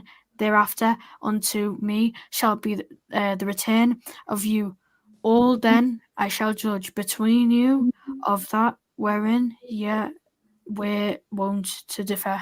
So wait, Allah did what? Allah made Isa die. So this is immediately after when Allah is doing the deception. وَمَكَرُوا وَمَكَرَ اللَّهُ وَاللَّهُ خَيْرُ الْمَاكِرِينَ. They deceived and Allah is the best of deceivers. So he tried to out-deceive the Jews. In context, this is the Jews. So Allah did what? What Allah is saying, you Jews did not do it. I made Isa die. I shall make thee die. And I'm lifting thee to myself. So we have two things here. Allah caused Jesus to die on the cross, and he took him up to himself outside of creation. Because it says, I took thee to myself. Where is Allah? Outside of creation, right? What are we going to do now? I'm lifting thee to myself. Yeah. So if we go back to Ibn Kathir, agreeing that Allah caused him to die for 3 days, which agrees with the Bible, with the New Testament, then resurrected him, then raised him up. What are we going to do? You Muslims have always tried to convince us that it never happened. So Sheikh, Logic, what are we going to do with all of these stories that we can find in the Islamic books? I mean, the only thing we can do, man, is say Subhan Yeshua, man, for saving us. Subhan Yeshua. So I still didn't get the answer. Some of them were crucified on wood until they died. I want, Bashir, you were honest moments ago, but I want the others to be honest as well. Which prophet was crucified on the cross in the history of all prophets and died from the crucifixion? Jesus. Thank you very much. That's right, Bashir. Beautiful. But who documented it? Just to add up to my brother Rob Christian was saying as well. Guys, do you see how Muslims, when they are cornered, they have no other option but to agree with us? Here we have a young man who agrees that it is Jesus. So he is more honest than any grown-up Muslim. This guy is 12 years old. You see, you have the innocent 12 years old who are more honest than the adult Muslims who need to lie, because without lies, Islam dies. We go to تفسير ابن عطية المحرر الوجيز في تفسير الكتاب العزيز from ابن عطية. He's given a تفسير from Surah 3 ayah 55, same thing. The قول of Ibn Abbas, the cousin of the Prophet, the first cousin of the Prophet. What did he say? He says فقول ابن عباس رضي الله عنه وهي وفاة موت لابد أن يتمم. يعني it's a death that needs to be completed. Ibn Abbas himself is literally demonstrating that to us, and he's telling us that the death that needs to be completed. That means he had already an actual death. So what do we do with that as well? So guys, what can we conclude? Actually, the early Muslims in the time of Muhammad did believe that Jesus died. So it's a modern fabrication, a modern lie that Jesus did not die in Islam. So they are always deceiving us. They have always been deceiving themselves and us. Actually, the Quran and the early Muslims like Ibn Abbas believed that Jesus did die. Even in Islam, either the anti-version, anti-Christ version, which they call Isa, even Satan in his book, in the Quran, cannot deny that Jesus did die. This is interesting. So this is where we're at, guys. Because I want to hear the other Muslims too, if they can be as honest as Bashir. Yeah. Which prophet? Bashir is agreeing with Christianity, right, brother? Bashir's agreeing with Christianity and what we find in the New Testament and the church fathers and all that. All 2,000 years of history saying the same thing.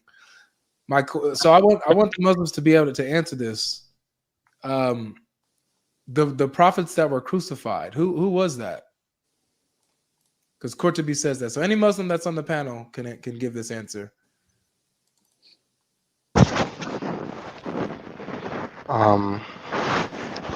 So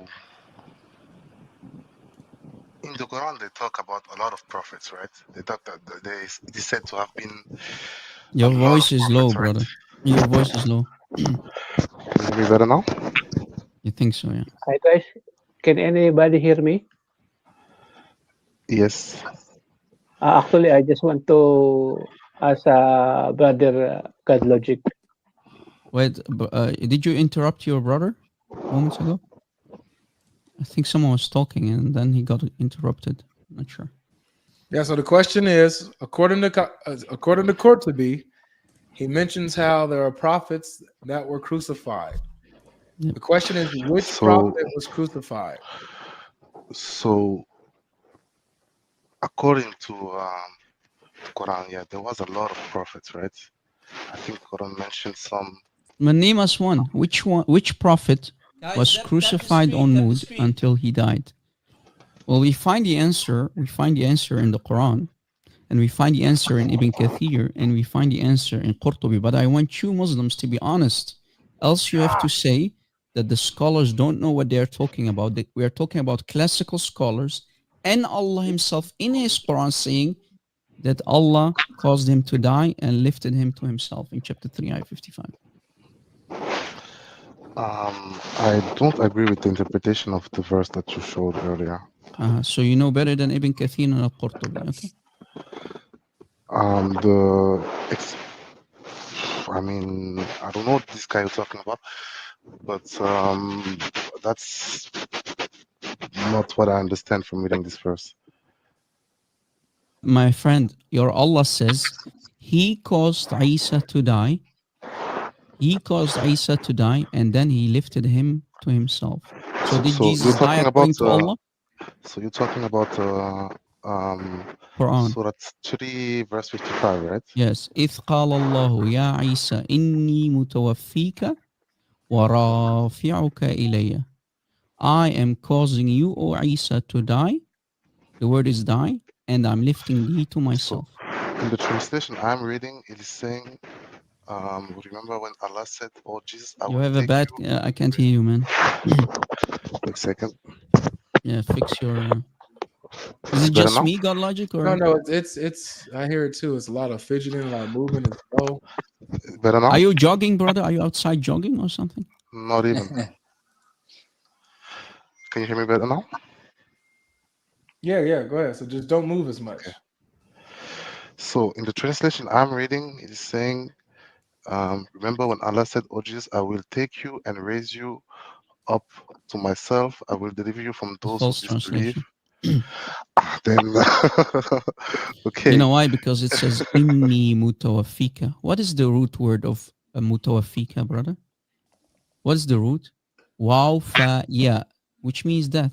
And even Ibn Abbas, look, don't tell me you know better than Ibn Abbas, because Ibn Abbas, the cousin of your prophet, said in the ayah, the explanation of the ayah in Ibn Kathir, ayah 55, it says, وقال علي بن أبي طلحة عن ابن عباس. So Talha, Ali ibn Abi Talha from Ibn Abbas. So Ibn Abbas explains the ayah, إني متوفيك, in chapter 3, ayah 55. This is this part here, إني متوفيك, I am causing you to die. Look what Ibn Abbas said. Ibn Abbas said, if I copy this part, look all the way down.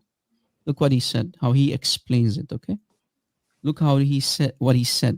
Because clearly you don't speak Arabic. So on the authority of Ibn Abbas, I will cause you to die, meaning your death. An Ibn Abbas, inni mutawfika, ay, meaning mumituka. The word maut, ask any Arabic speaker, any Urdu, even in Urdu, they will agree that the word maut, mumituka, means death. So Ibn Abbas explains that the word mutawaffika in the ayah, in chapter 3, ayah 55, it means causing you to die. So you know better than Habrul Ummah or Hibrul Ummah? Boom, boom. Do you know better than Ibn Abbas? You're throwing me a lot of names I really don't know about, so I cannot Brother, really Ibn answer that question. Abbas, the cousin of your prophet. The guys, Muslims don't know who Ibn Abbas is. The Habr al-Ummah, the scholar of the Ummah. Some other nicknames, Hibr al-Ummah, the ink of the Ummah. They don't know who Ibn Abbas, the cousin of Muhammad, is. Muhammad literally prayed to Allah. He prayed to Allah. Ya Allah, Muhammad said, make Ibn Abbas, my cousin, the scholar for the Quran. Literally, Muhammad prayed to Allah to that to happen. So if Muhammad prays to Allah, Allah must immediately accept it, right? So all scholars agree that the number one authority on the Quran, explaining the Quran, is Ibn Abbas. And Ibn Abbas believed that Jesus died. He said about chapter 3, ayah 55, about chapter 3, ayah 55, that it means death. Mutawaffika in chapter 3, ayah 55 is mumituka, is the verb. Mumituka is the verb of maut. And everybody knows, who knows a little bit Arabic, knows that maut is death. So the early Muslims did believe that Jesus died. Boom, boom. When your prophet prayed to Allah, there's an authentic hadith where your prophet prayed to Allah and he begged Allah to make Ibn Abbas the number one authority regarding the explanation for the Quran. So when Ibn Abbas speaks to the Ummah and he explains the Quran, you have to obey him. Boom, Did boom. you catch it?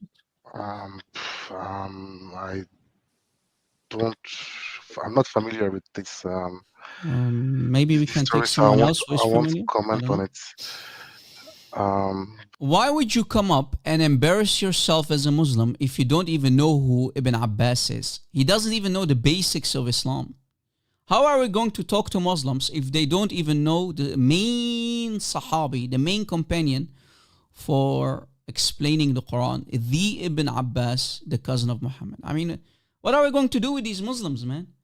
Shuyukh, I'm talking to the shuyukh, imams. Why do you keep sending us these little puppies who don't even know basics of Islam? Embarrassing, man.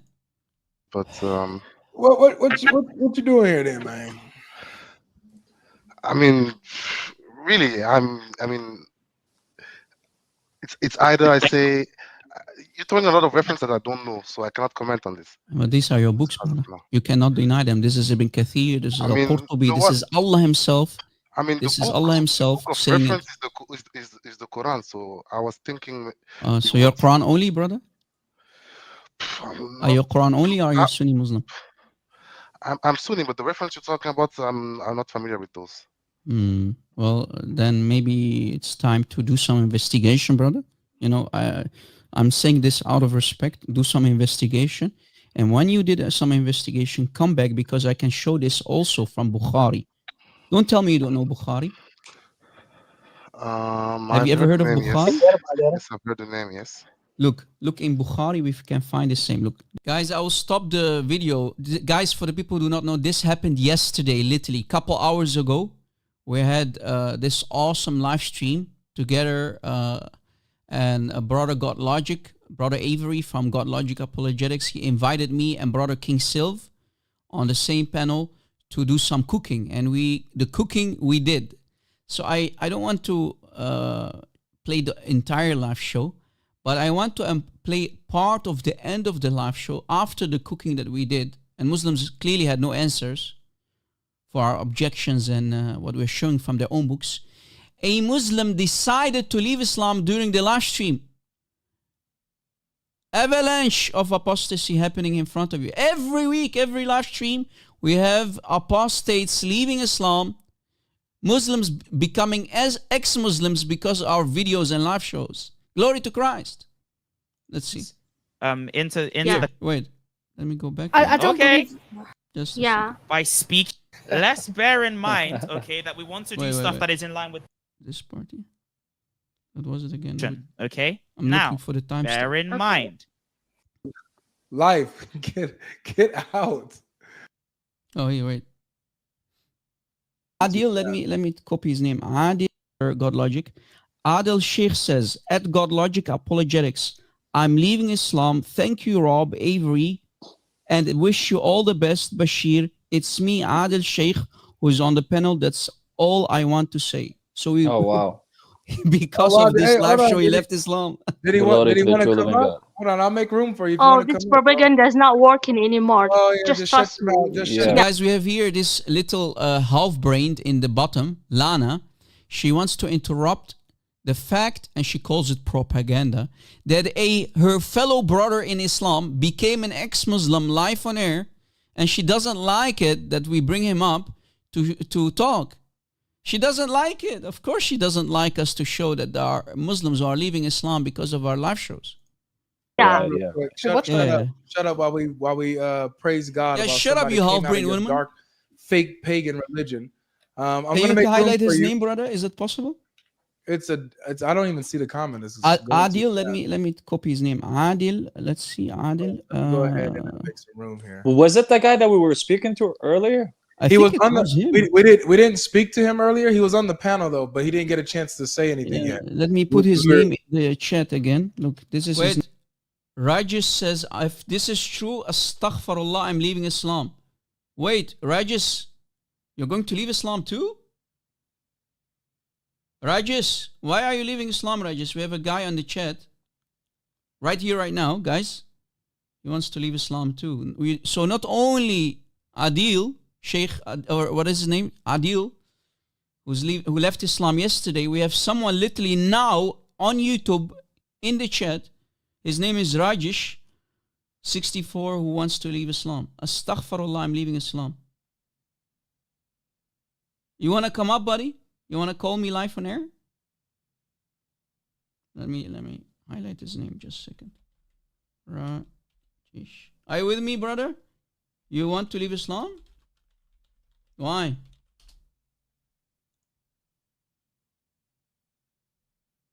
Wow. What's going on, brother? You said, let me quote what you said. You said,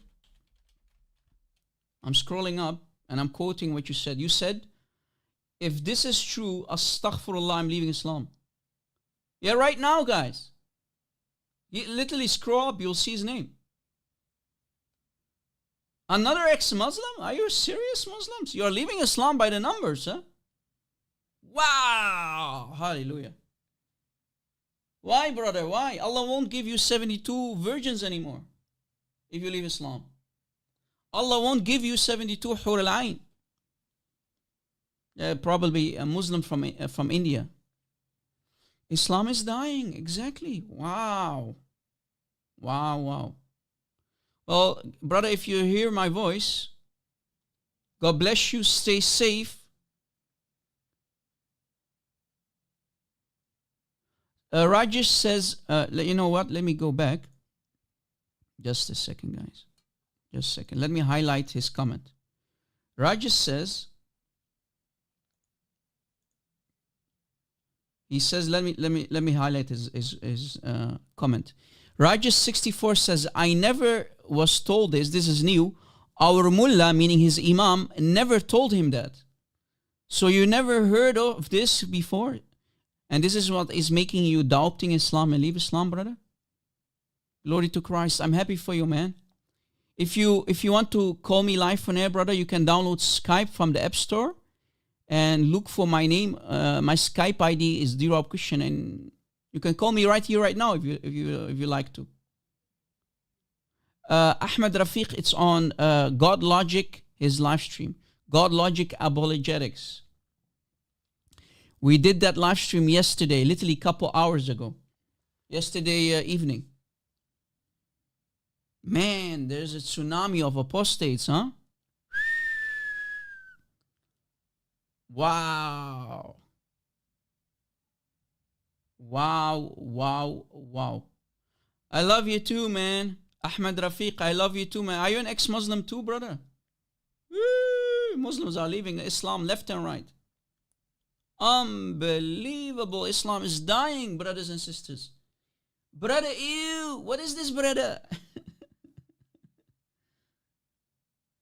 Wow. Every week, man. Every day Muslims are leaving Islam. Yeah, brother. Brother, are you still with me? Brother Rajesh, are you still with me? Are you still with me, my friend? Literally, this is what your books are saying. Yes. Ibn Abbas believed that Jesus did die. This is in the books. This is in Ibn Kathir, and this is also in Bukhari. Let me actually put it up so you can see it with your own eyes. If you open Bukhari, Sahih Bukhari,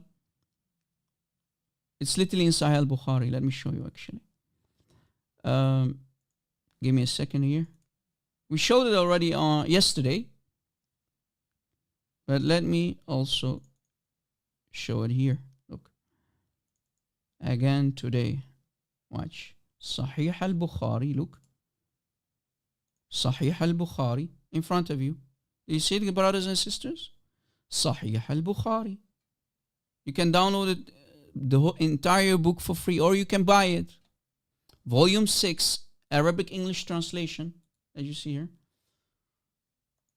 Look, page 1410, 1410. If you download the entire PDF, Sahih al-Bukhari, Ibn Abbas said, immediately on top of 4624, Bukhari hadith number 4624, it says, وقال ابن عباس متوفيك أي meaning مميتك موت means death.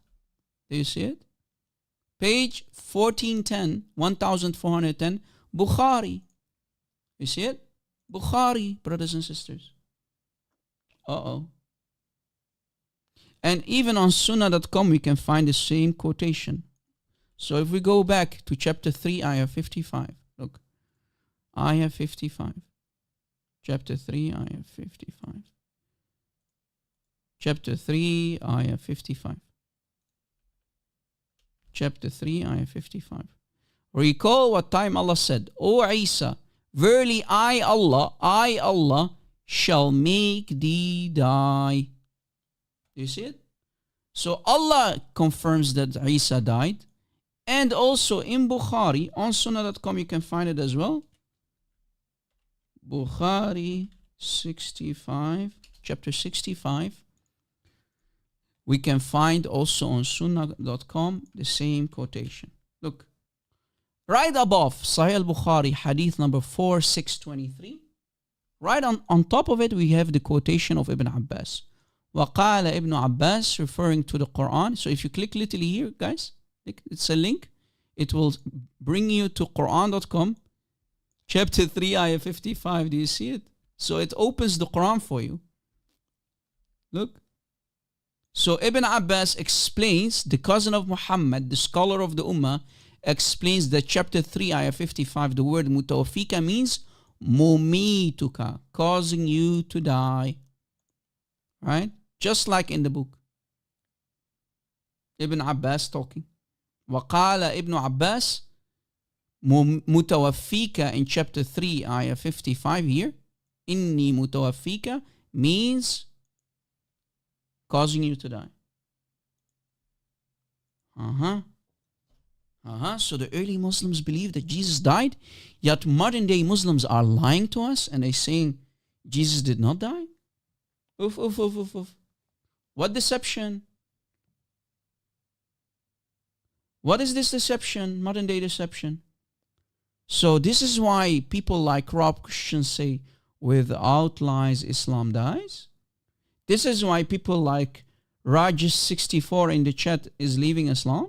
Because he just found out that he was deceived by his mullah, by his imams and the mashayikh. Aywa. Well, Rajesh, imagine, brother, your whole life you have been deceived. Your whole life you have been deceived, brother. Look at it. The evidence is on the screen. It's on the screen. The evidence is on the screen, brother. Do you see it? We're showing the online version on sunnah.com, the #1 English translation for the hadith, and also from the Quran, and from the actual PDF of Bukhari, the actual book. Pray, guys, for Rajesh here. God, pray for him that he will find Jesus in his life. Pray for him that he truly leaves Islam. Guys, I need to wrap things up. God bless all of you. Bye-bye.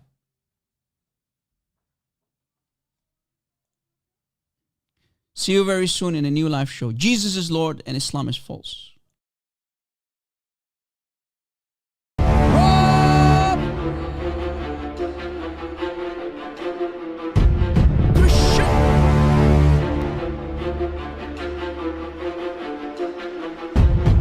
Backup channel, please subscribe.